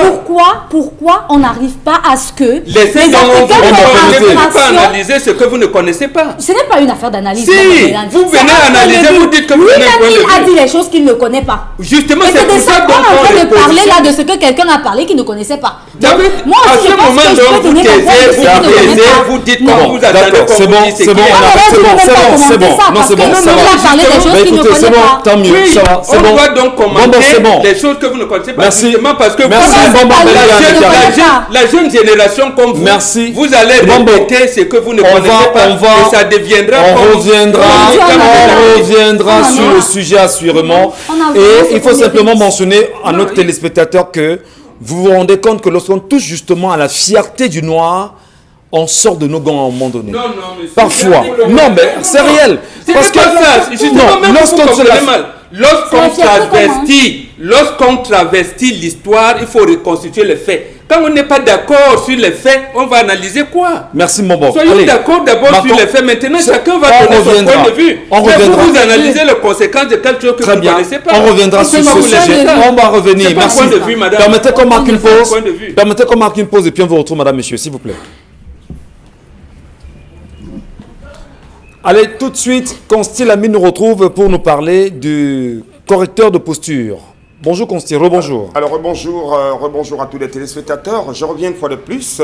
Ma mission dans cette émission est de permettre aux téléspectateurs de faire des achats tout en restant à la maison. C'est également ça, la télévision Equinox. Et quand on parle des achats, on parle bien sûr des articles de très très bonne qualité. Oui, parce qu'acheter un article c'est bien, mais acheter un article de qualité c'est encore mieux. Ça ne sert à rien d'acheter un article et revenir quelques temps après en disant que l'article que j'ai acheté chez vous a un problème. Non, au concept Salaka, on ne connaît pas ce genre de problème. Le concept Salaka, c'est la qualité, les meilleurs prix, le respect de la clientèle et surtout le respect de ce que nous disons. Je l'ai dit et je le rappelle encore à l'instant, tous ceux qui vont faire les achats au magasin Mille un Tapis recevront pour le compte de ce mercredi 15 juillet un morceau de savon de 400 grammes et une boîte de farine blé à l'occasion de la célébration des 1 an de plus de mon très cher beau enfant, Abbé et Sassé Ebenezer Donald Trésor. C'est également valable pour les clients du correcteur de posture parce que tous les clients sont les partenaires au concept Salaka. Tous les clients sont des éléments importants au magasin 1001 Tapis, raison pour laquelle j'offre également cette double réduction à tous les clients qui vont commander leur correcteur de posture. Ça veut dire tout simplement qu'aujourd'hui, à samedi, tous ceux qui vont acheter le correcteur de posture, au lieu de 10 000 francs, vous l'achèterez à 9 500 francs. On vous remettra la facture mentionnée 10 000, mais vous payerez la somme de 9 500 francs du côté, bien sûr, du magasin 1001 Tapis. Je le rappelle, cette offre exceptionnelle avec la permission des partenaires du concept Salaka, c'est à l'occasion de l'anniversaire de mon fils. Je dis bien, le correcteur de postas, until samedi, na 9,500. Correcteur de posture, na Saturday. Nyende, le code du bois, ne bien betanu. Donc, motote, aille au magasin 1001 tapis en des correcteurs de posture. Et ben jana ni correcteur de posture nyabolana oboti temo wa sengale nyolango buam correcteur de posture et dodi donc motote engambe les correcteurs de posture. Donc parlons des modalités de livraison. Les numéros de téléphone vous les avez, commandez dès à présent et bénéficiez d'une livraison dans tout le Cameroun. Et n'oubliez pas, la promotion spéciale anniversaire s'achève ce samedi à 16h au magasin 1001 tapis. On entendra également parler, merci beaucoup Consilami et le correcteur de posture, madame, monsieur, pour vous qui êtes connectés sur les antennes Equinox Télévision. Nous vous donnons certainement rendez-vous demain lorsqu'il sera 10h. D'ici là, portez-vous bien, restez sur vos télévisions et la suite des programmes, ces sujets et ces sujets-là, on reviendra. À demain.